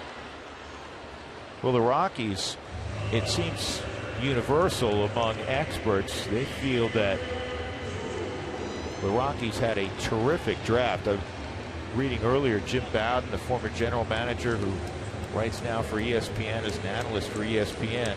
He had the Rockies having the 2nd best draft in baseball. He had Houston #1, and then he had the Rockies #2 by virtue of the fact he feels like in his mind they got the best high school position player, the best high school arm in Nekorak, Mike Nekorak out of Strasburg High School in Pennsylvania, and then a guy he likes a lot, and Phil Nevin's son Tyler. Yeah, Phil, and former 1st round pick.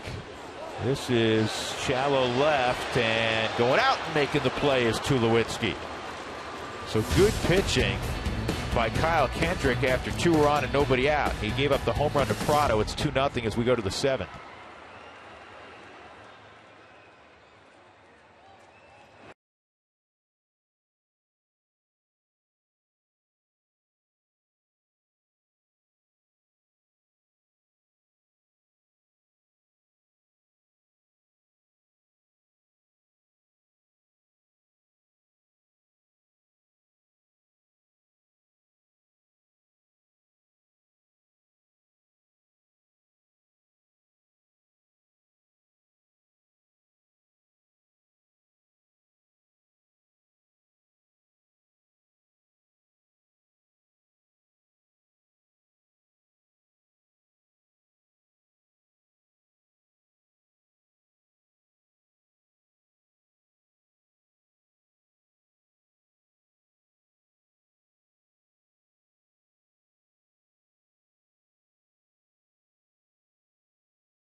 minimum of 15 days. This is a big inning for the Rockies. They've not scored since they got off the plane to get ready to play the Marlins. Shut out 6-0 last night. They're down 2-0 as they come to bat in the 7th inning. And if you include the last couple of innings at home against St. Louis, it's a 17-inning scoreless stretch. Against Jose Urena in the 7th, it's the middle of the order. It's Tulowitzki, Gonzalez, Arenado. And if they don't get Urena here, and Dan Jennings goes to the bullpen, you're probably getting Carter Capps, who's a handful, and then A.J. Ramos. Yeah, it's up to the offense to do something. Kyle Kendrick's played plenty well. He's given up 2 runs in 6 innings. Yeah, he's made 2 bad pitches, the single and the home run, but still it's only 2 runs in 6 innings. The offense hasn't done anything. And Mike Dunn, the left-hander, getting loose for the Marlins in their bullpen. Slider for a strike. Pitch count is really low. Yeah, it's only 73 pitches. 27 balls for Jose. And this is hit on the ground sharply to third, but an easy play for Prado, 1 out. The day after every Rockies victory, get 50% off your online order at Papa John's. Utilize the promo code ROXWIN at papajohns.com. Cargo, a ground ball to second and a fly ball to fairly deep right field. He'll slide a third infielder to the right side of the diamond. Prado, the only one left on the left side. And they're leaving him close to the grass to honor the bunt.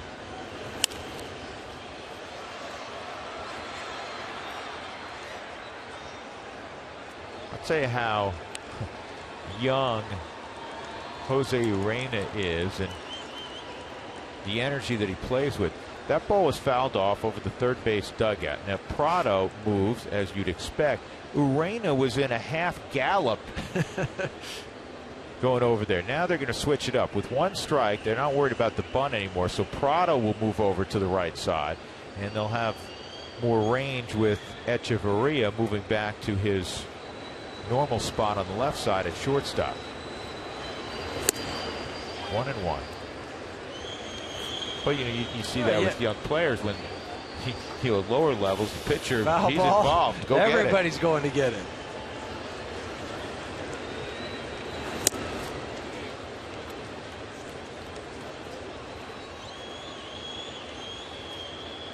There's Friedrich now instead of Brooks Brown.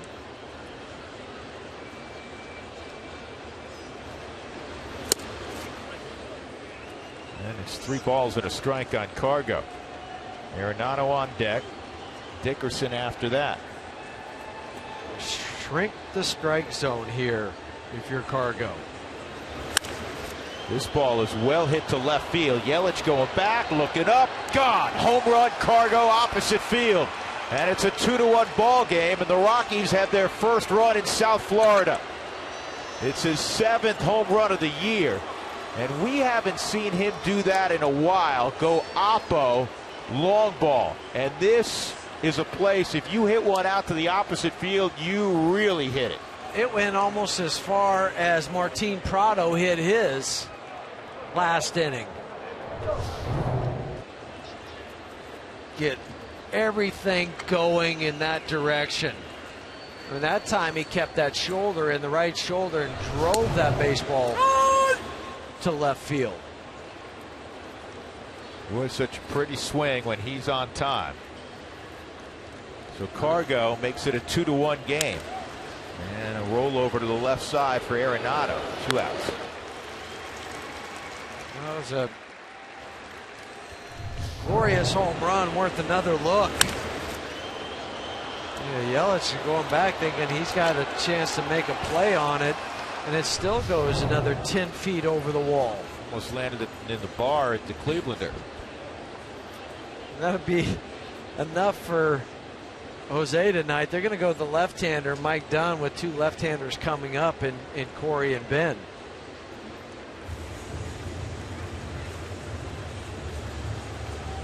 You can read the lips of Dan Jennings. He said nice job, and indeed it was from Jose Urena, the 23-year-old. 2-1 Miami.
2 in Houston. The Rockies will play 2 against the Astros at home, and then the Brewers come a-calling.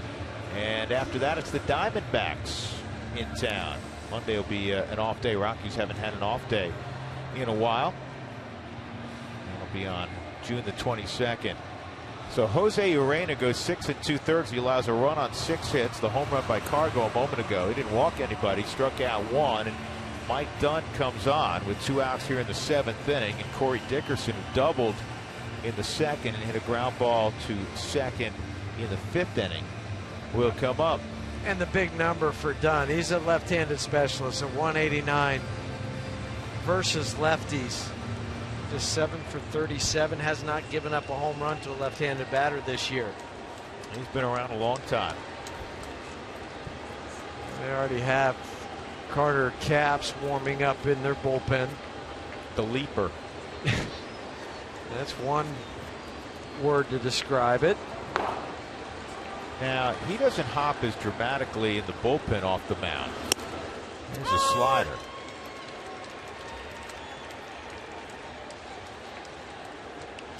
Oh, and 1 on Corey. 3 for 6 since coming off the DL prior to yesterday's ball game, including a couple of doubles. Corey's only faced Mike one other time, 0 for 1. He was late on that swing, and it's 0-2. It's like Walt Weiss has said on a number of occasions. Corey could hit on Christmas morning. Hit coming off the DL yesterday. Like he had never left.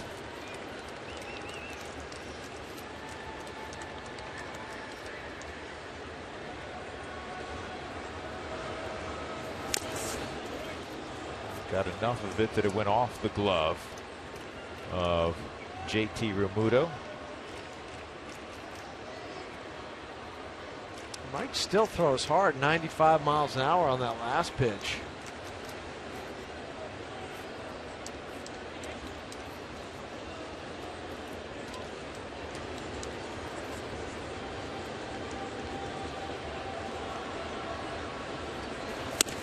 And he strikes him out at 96. In the inning, the Rockies break the ice on the opposite field home run by Carlos Gonzalez, his 7th of the year. And it's a 2-1 ball game as we go to the bottom of the 7th in Miami.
At bottom 7, it's a 7th inning stretch. There's Todd Helton in the Bobblehead Museum. We're talking today on Fan Friday about players that could, should, who you want to have in the Hall of Fame. And we've got a number of tweets. Let's get you another one from R.J. Lara, who's talking about Pudge Rodriguez, Ivan Rodriguez. Will he be inducted next year? Now, Jeff, I knew you played with him I looked at his numbers: 2,800 hits, 300 homers, 1,300 runs and ribbies, 100 steals, almost 600 doubles. Catcher from Puerto Rico. Gimme. Slam dunk. That was your mic drop. That was my mic drop. Right. Slam dunk. Seal it right now. How many Gold Gloves? 13, 17 Gold Gloves. Yeah, how good 13 was Gold he? Gloves. He would shut down a running game. That's automatic. That one is automatic. He's the only guy, catcher I should say, that handcuffed me on a throw down to second base. He had that much arm speed. It had handcuffed me. I thought it was going to die, and it didn't. It came up and hit me right off the wrist. Ground ball to short. Good footwork by Troy. He came to get it and then hit a pause a little bit, didn't he? Yeah, because if he continues to get it, then he's going to play himself into a real in-between hop. So he just slowed his feet down to make sure he got it in a good hop. Pinch hitter for the Marlins, Derek Dietrich, who's just recalled today. We've seen Derek in the past. He's a versatile guy, can play first, second, third in the outfield. Cleveland native. Went to the same high school as our friend Jack Corrigan on the radio side, St. Ignatius, which is a very famous high school in northern Ohio.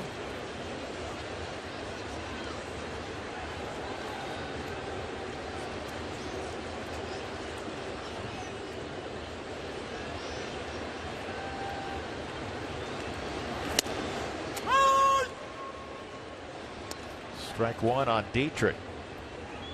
So Kendrick's allowed 2 runs. Run in the 4th, and then the home run last inning by Prado. And that home run now by Prado is the difference in this game after the home run by Cargo last inning. Carter Capps will be on the hill in the 8th inning for the Marlins, and he is a handful. Well, Rocky saw him last night throwing 98 miles an hour. Hit 99 a couple of times. Good pitch. See you later. Dietrich. That's just 2 outs. Nick had an oopsie. We've all done that. Yep.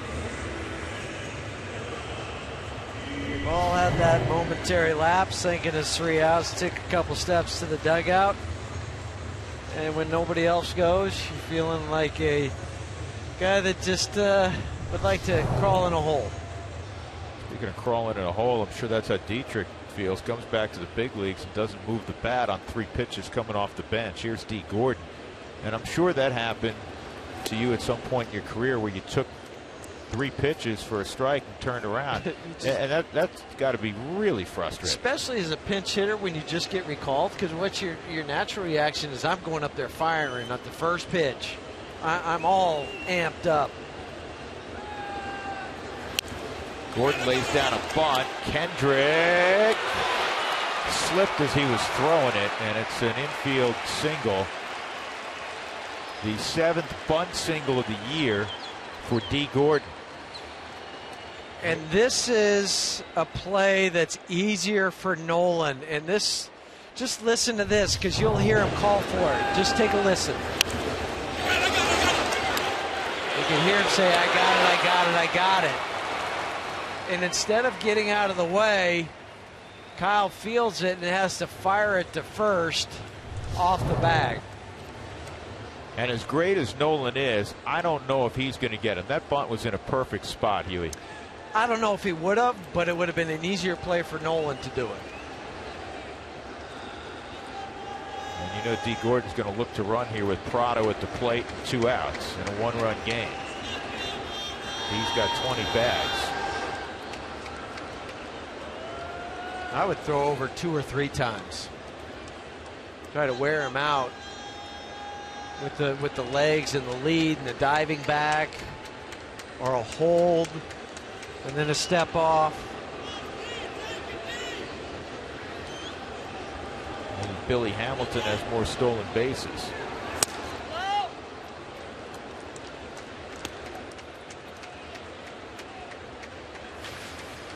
There's the list of stolen base leaders in the league. Charlie's fifth with his 13 bags. 2-1 Marlins, bottom of 7, 2 outs. Prado at the plate.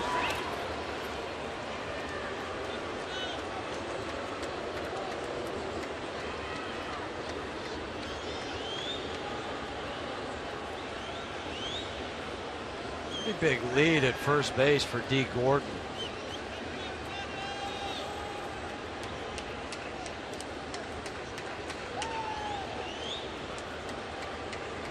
He had 64 steals with the Dodgers last year. Prado's being patient. I mean, he is the quintessential two-hole hitter. It doesn't matter for Martin if he has 2 strikes. And that's how patient he'll be if D decides to take off.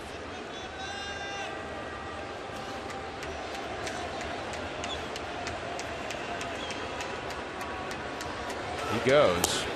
And the throw. Didn't get him. Great transition. I'd love to see what that pop time was from Nick Hundley, because he did everything right. 21 steals for D. Gordon. He just outran this, because he had him stop, and then he grabs the outside of the bag and hangs on with his fingertips. That's why Troy continued to apply the tag. And the base comes out of the ground momentarily.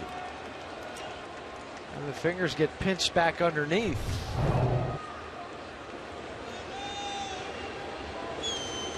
Two and one on Prado.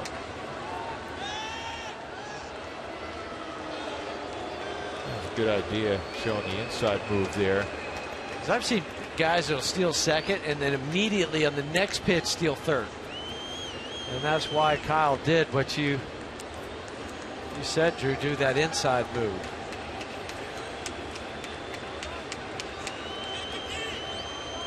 Kendrick trying to keep it a one-run game. 3-1 with Yelich on deck.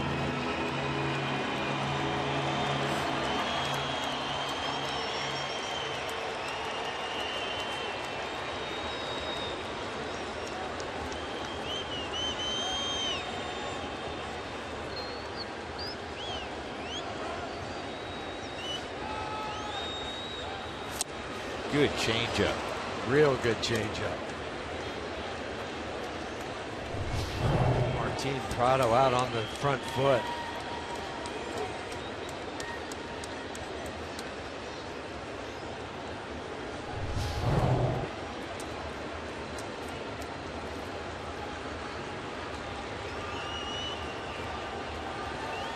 See where he goes here. 3-2 on Prado.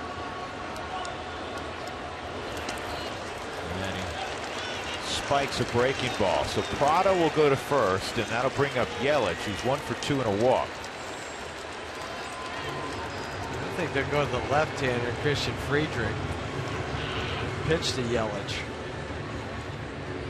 You got to keep it. You got to keep it a one-run game, and that's exactly the thinking of Walt Weiss. So he'll go and take the baseball from Kendrick, and once again, Kyle pitches well against the Marlins. Unfortunately, he's going to depart down a run.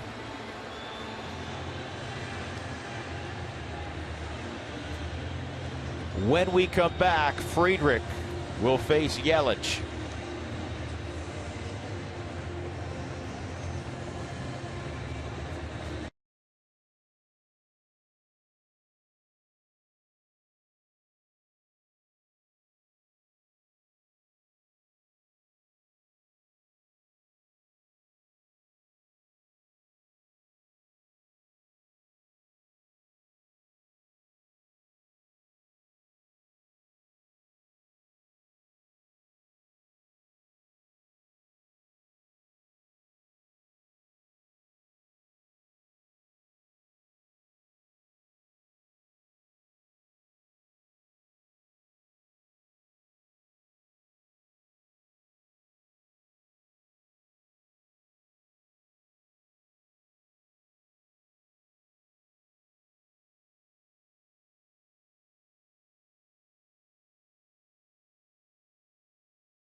Christian Friedrich in a moment. We remind you to log on to CFD Rodeo /Toby Keith for your chance to win tickets to see Toby Keith in concert Friday, July 24th at Cheyenne Frontier Days, summer's largest country music festival. We saw Toby Keith recently. He was at a Rockies game.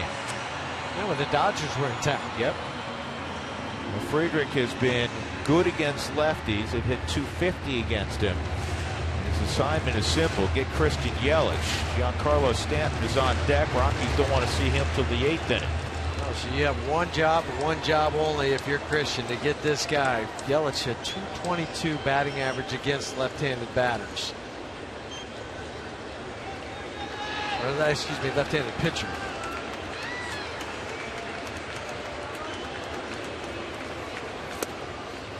Goes curveball and it's low.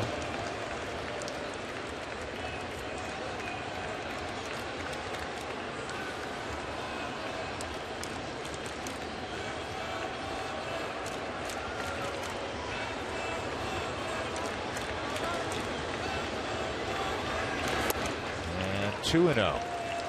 Lately, Yelich has really hit lefties well. And overall, the season average isn't great. .222. His average is way down. We've documented that, but he's been swinging it much better left on left.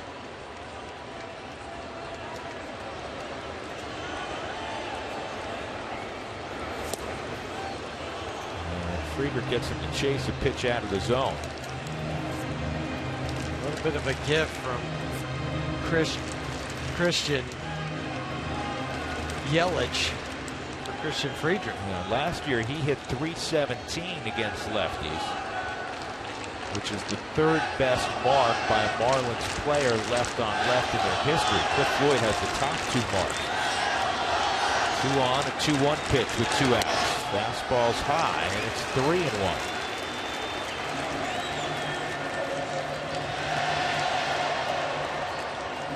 Big man standing on deck, and Giancarlo Stanton. Brooks Brown's ready in the bullpen. Yep, that's going to be his assignment. But again, you hope that's not till next inning. Here's the 3-1. And he goes breaking ball again. It's 3-2. That had downward tilt on this. It was a breaking pitch. The curveball more than the slider.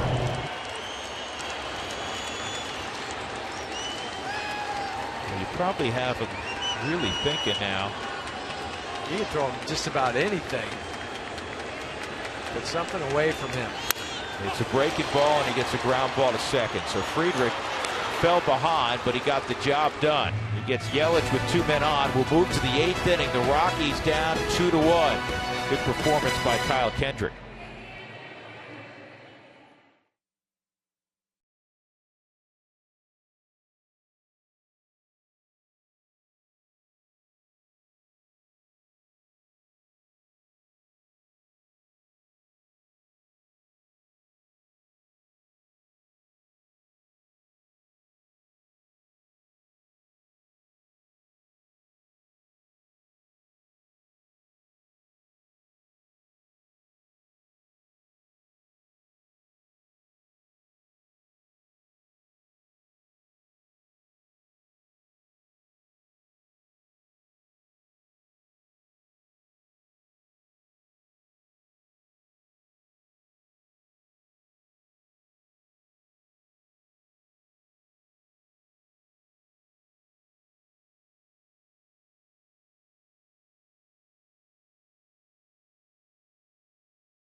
We go to the 8th, and the Rocks down 2-1. We're going to wrap up this Fan Friday, and thanks for your tweets at @RootSports_RM. Randomly, we'll pick a winner for the Zach Brown Band tickets to go see him July 3rd at Coors Field. We're talking about the Hall of Fame. First induction ceremony this day 76 years ago. Here's another name, Will Clark. I looked at some of the numbers, and if you think Will Clark should be in, then Todd Helton should definitely be in. And guys, as I wrap this up, I hope my dad is watching back in Denver. He thinks Dick Allen should be in, and he told me growing up that Dick Allen hit the hardest ball that he saw of any player that he ever saw live. So there's a bunch of names. We could do this forever, as you know. Yeah, Richie Allen had a good career. Will the Thrill had a good career. Todd Helton had an extraordinary career. And we now pay attention to the guy on the hill, Carter Capps, making his 11th appearance. Originally came up with Seattle. He came in the Logan Morrison deal. And he, like Jordan Walden, has a very unorthodox delivery, but he jumps even more toward home plate than Jordan Walden. And so far, Major League Baseball has said it is legal. But I'm telling you, we talked to several guys around the batting cage that faced him yesterday, and it's not just the 98, 99, and there's 98. It's the timing issue of when do you pull back. And that's the hardest thing to determine as a hitter. When do I start to do what I need to do to get ready? You see Ben Paulson going with a toe tap. And that's one way to eliminate that timing. You go to a toe tap, you get it in the ground sooner, so you just think about using your hands. And that'll work. He lines it to right. Stanton has a long way to go, and Paulson's going to challenge, and it'll work out for him. A leadoff double for Ben Paulson against Carter Capps in a one-run ball game. He gets a slider from Capps, 6th double of the season for Ben. Yeah, right down into a hitting zone the left-handed hitter likes. And then Giancarlo, as he goes to spin, watch him slip and fall. As Ben comes around first base, no hesitation. We'll get a pinch runner and Daniel Descalso for Ben. Well done. Well, before the game, Ben Paulson's name came up with Walt Weiss as Nick Hundley's at the plate. And Walt, in complimenting Ben Paulson on a number of things, said he really understands the game. And it's in vogue now. We say this guy has high baseball IQ. And Walt used that term. And he said, and it's not a surprise because he's a coach's kid. You know, his dad's been at Clemson for a while, and Ben Paulson there read it beautifully. He knows that it was a long run for Stanton, and then you have to reverse pivot and make an accurate throw. And even though Ben's not going to be confused with D. Gordon, he made it there easily. But he created his angles coming out of the box to allow him to get to second base. It can't be running down in a straight line and then determine, oh, I can go. No, you create the angle so you hit the bag, and then you get about a quarter of the way around first, and that's when you'll determine, do I go or do I stay? Hundley knowing his assignment is somehow, some way, get Descalso to third by the time his at-bat is done. Got an uphill count. It's 0-2.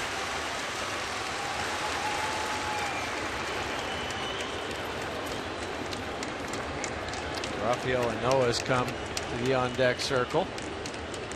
I'm sure Willeen Rosario's not too far behind down in the tunnel or the dugout there with the bat and helmet on.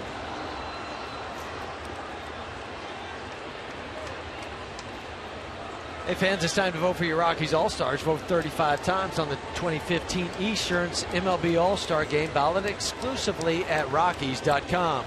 Vote now, vote early, and vote often.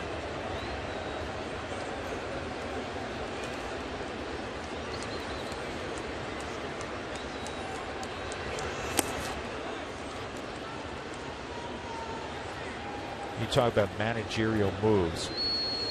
Walt had an either-or situation. He knew he was going to pinch run once the double was produced by Paulson. He could very easily have had Enoa pinch run and potentially Descalso be the pinch hitter in the pitcher spot. He basically feels that maybe Enoa is swinging it slightly better right now, or has a better matchup against Carter Capps. He went. Huntley's gone, 1 out. Well, you have the switch hitter, but you also have Enoa who's 7 for 22 pinch hitting. And Daniel's 2 for 20. And that played largely into this decision to have Descalso pinch run and save Enoa for this at bat. He's second in baseball with those 7 pinch hits.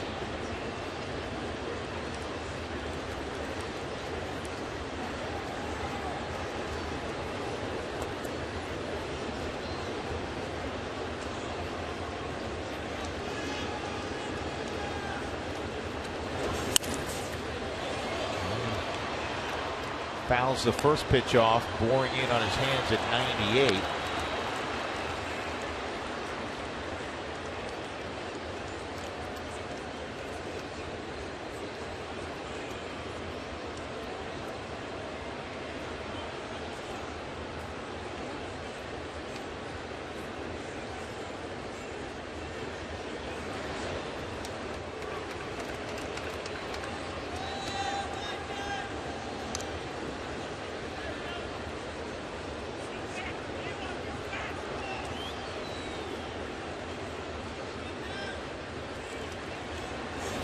Whoa.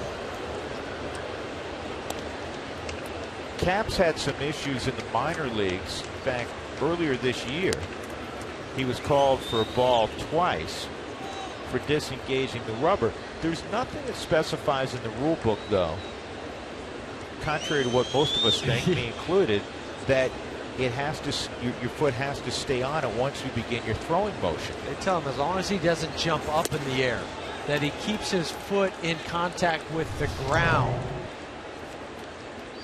And here it is for Carter. Watch that back foot. Stays in contact with the ground. I don't know how he does it. No, but I still think there's a certain element that's illegal about that pitch, no matter whether he's staying in contact with the ground or jumping in the air. He's never been called for a balk in his 99 career major league games. But when you go this far off the rubber and the ball hasn't come out of your hand, I think that's a balk. I don't know how he got himself to do that, what prompted him to do that. No, I think they just have to reevaluate that. I know a lot of pitchers don't stay in contact with the rubber when they deliver the ball, but they're also only an inch to 2 inches away from the rubber when they let go of the baseball. Well, an old trick of some starting pitchers used to be, and you had to be in a windup to do this, is when you step back, probably with your left foot, you sort of subtly step forward with your right foot if you're right-handed. That's a dirty slider, and that strikes out Enoa. 2 outs.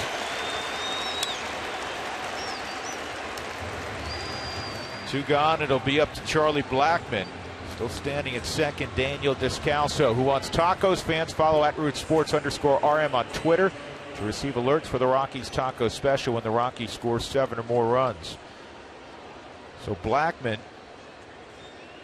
1 for 3, single to left, tried to stretch it into a double back in the third, and he's hit the ball twice to center fielder Marcell Ozuna.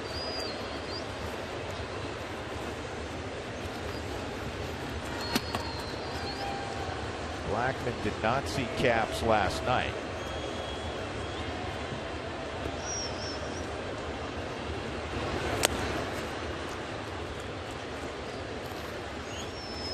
This will be the first time in his career for Charlie seeing Capps. 2 runs, 7 hits for the Marlins. The difference, a Martin Prado home run. The Rockies a run on 7 hits. Their lone run, a home run by Cargo. And this is hit to shallow left center field. Echeverria goes out. He makes the catch. And the Rockies waste an opportunity. Ben Paulson a leadoff double, but they couldn't get the equalizer home.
Jeff Hughes and Mark Stout on this Friday night in South Florida. It's time for our CenturyLink link to what's next. Tomorrow afternoon, note the start time, 4 o'clock local, 2 o'clock back home.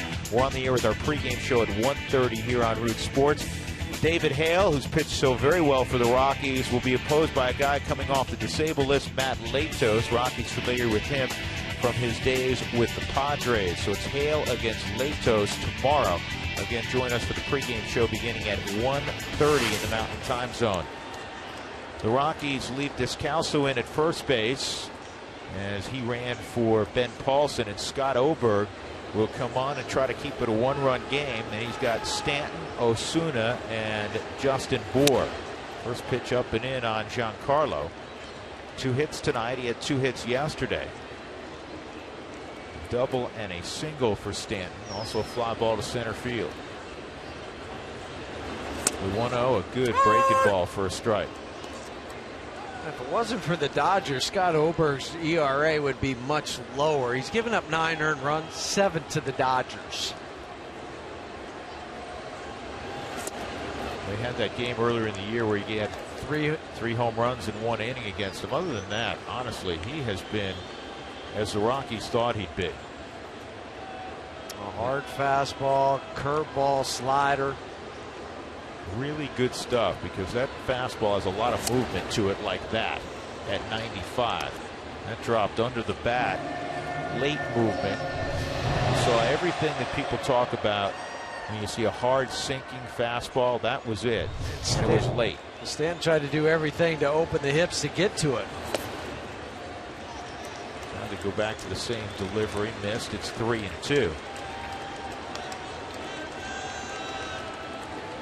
Stanton famously late last year hit by Mike Fiers inadvertently by Milwaukee. That's why he has that mask on against right-handed pitchers.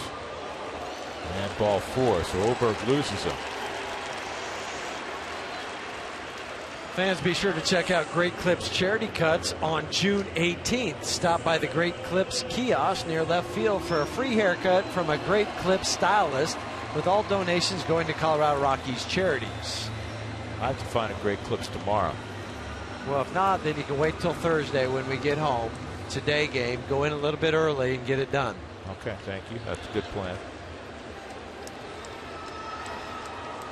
Osuna hit by a pitch, a base hit to drive in a run in the 4th on a 3-2 delivery from Kyle Kendrick, and also a pop out. That's a fair ball, and Only one play, and that's first.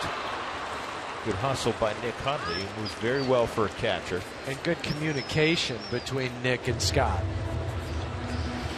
Nick put the hand up to yell to Scott, "I've got it, let me have it, because I can make the throw easier than you can." Hand goes up, Scott peels off. That's a super sinker right there. And they get Osuna.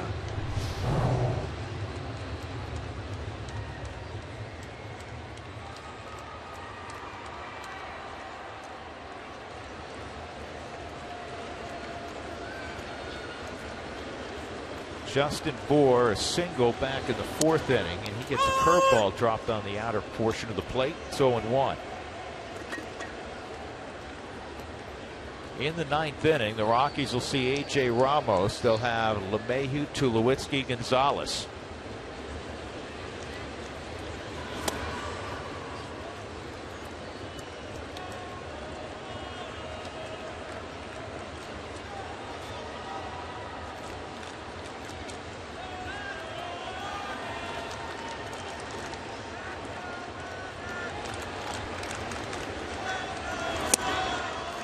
Just inside, 2-1.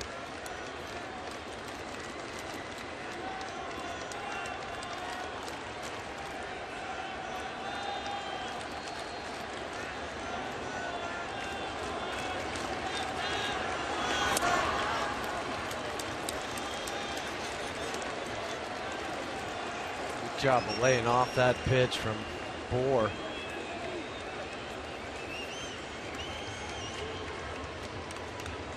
That's where Obert wanted it on a 2-1 changeup, away from the power of Justin. And another walk, so Bour goes to first. We have a force all around with JT Realmuto coming up. That was more of a pitch around from Scott. Didn't want the big power, left-handed power up there. Well, I think one day Arvada West Roy Halladay will be in the Hall of Fame. On our Toyota talk, Realmuto is 0 for 3. Robbed of a base hit on a diving catch by Charlie Blackmon, and also saved a run back in the fourth.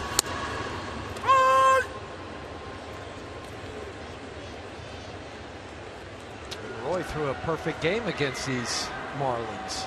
Yes, he did.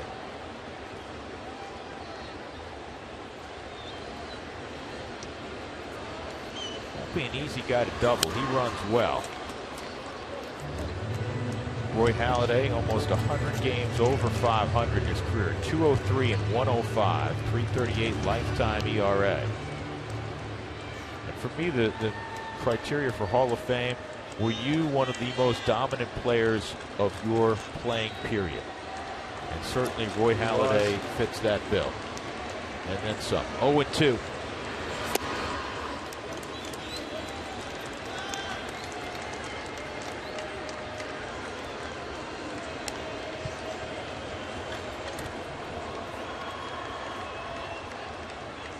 A.J. Ramos, the closer for the Marlins, is pacing, waiting.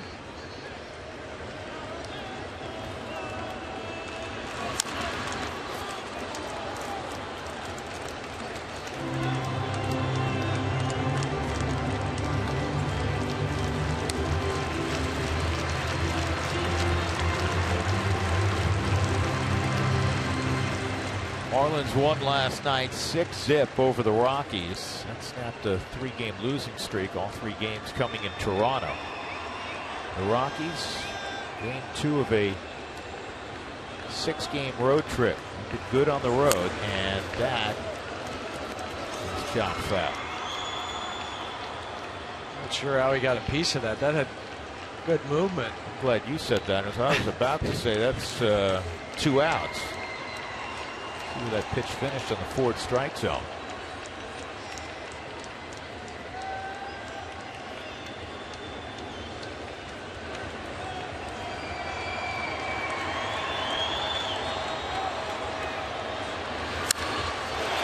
This ball's hit a long way to left, and it is gone. Wow. JT Realmuto with his third career home run just blew this thing open. It is 5-1. And unfortunately, that's the 5th home run to a right-handed batter that Scott's given up. This is inside. He just pulls his hands in. Not even a strike. Watch the back right elbow get so close and so tight to his body, allowing him to get to the barrel to the ball. You know, I think foolishly we as announcers sometimes, we all fall in this trap in the media. Any ball that's hit out, we call a mistake. I wouldn't call that pitch necessarily a mistake. I think you described it accurately. It had sink to it, and it was off the plate in. It was in. It's not typically a ball that ends up in the seats. 2 outs. Echeverria retired. And then to have to pull your hands in that much and still hit it out at this ballpark shows you some strength. And with 2 gone, the pitcher spot up. It'll be Ichiro. He's always the first guy off the bench. Typically late in games to pinch hit. 41-year-old. Pinch hit last night, single to left field. 2,881 hits. The way he takes care of himself.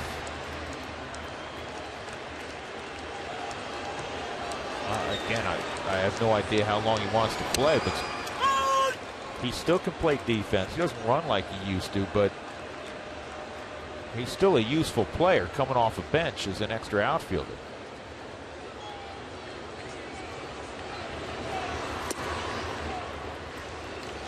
In October, in fact, he'll turn 42. He just signed a 1-year deal here in Miami, so see if he stays the whole year.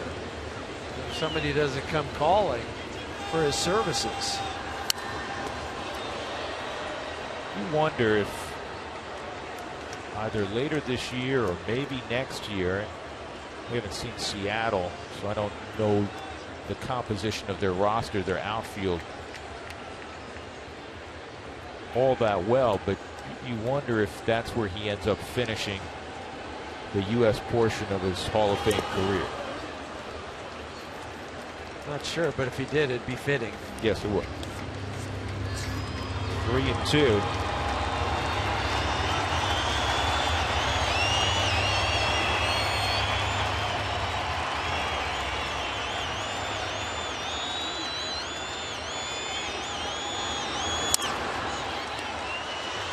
Goldberg's got it, and with frustration, he throws to first. 3-run home run by JT Realmuto.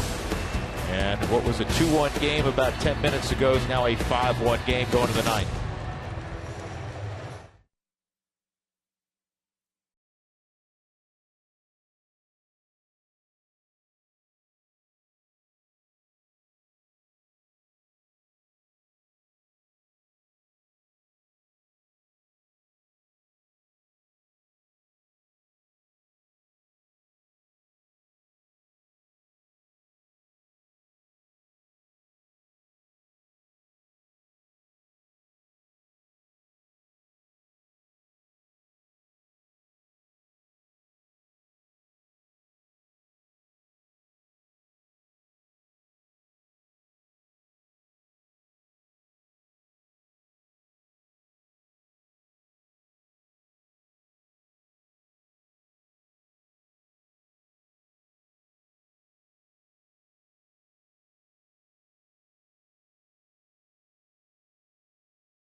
Against A.J. Ramos. First, we go back to our Denver studios and Jenny Cavnar. Jenny?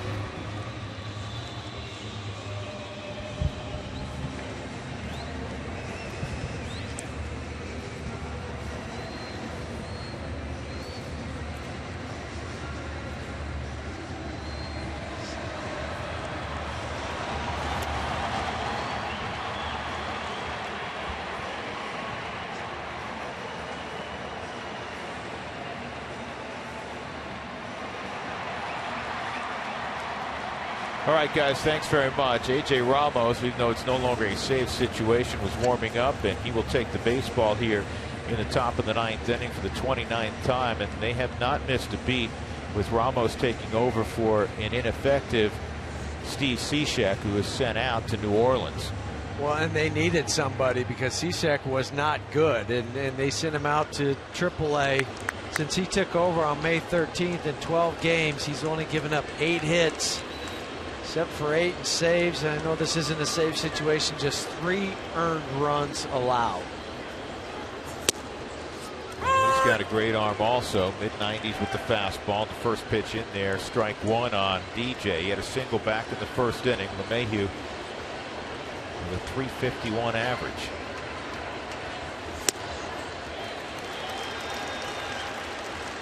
Well, that 3-run home run in a ballpark that doesn't relinquish a lot of home runs. It's been about the long ball in this series. Of course, the 3-run home run by Stanton, who you expect to hit big flies. Last night got the Marlins out in front, never looking back. Prado gave them a 2-0 lead, and then Cargo with the home run made it 2-1, and you're just hoping, all right, get a shot in a 1-run game against Ramos, and now the task is clearly far more difficult. 5 of the 6 runs that come via the home run. The home run that Cargo hit, and that is strike 3.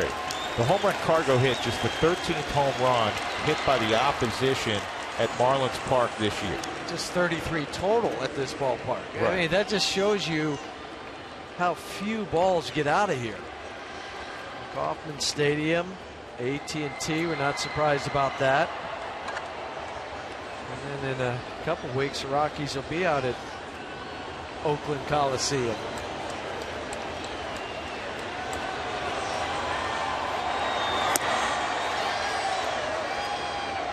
Troy with a base hit back in the 4th inning. Moved his hitting streak to 11 games, 1 off of his career best.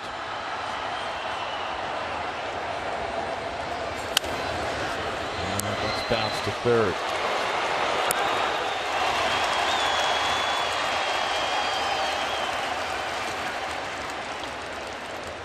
Tonight's game changer is brought to you by T-Mobile. Well, when it occurred, it was enormous. The Rockies hadn't scored for 16 innings. Cargo goes opposite field to make it a 2-1 ball game. Give the Rockies some life.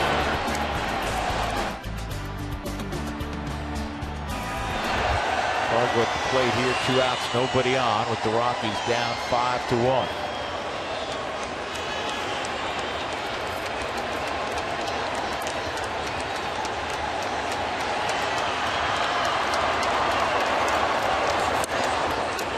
Off the plate, ball 1. Rockies were out hit last night 13-5. Tonight they've been out hit 8-7.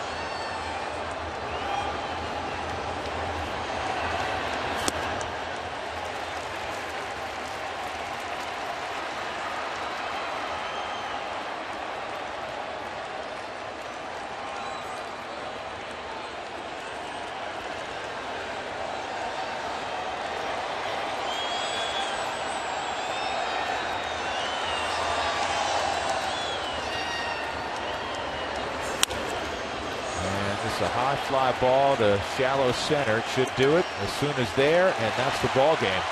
The Rockies fall to 1-4 this year against the Marlins. They've lost the first 2 of this 4-game set here in South Florida. The final score tonight, 5-1. The Marlins prevail. Jose Urena with his first career victory. 1-2, and the losing pitcher Kyle Kendrick, he loses for just the 4th time in his career against the Marlins. He's 14-4 career-wise against the Marlins. This year he falls to 2-8 overall. Our Jimmy John's delivery of the game, the work of the 23-year-old Jose Urena. The only thing he would give up was that home run to Carlos Gonzalez. That's back-to-back strong performances by Urena against the Colorado Rockies. So he is our Jimmy John's delivery of the game. Again, the final score, the Rockies fall 5-1 tonight at Marlins Park in South Florida. Time to go west to our Denver studios. Here's Jenny.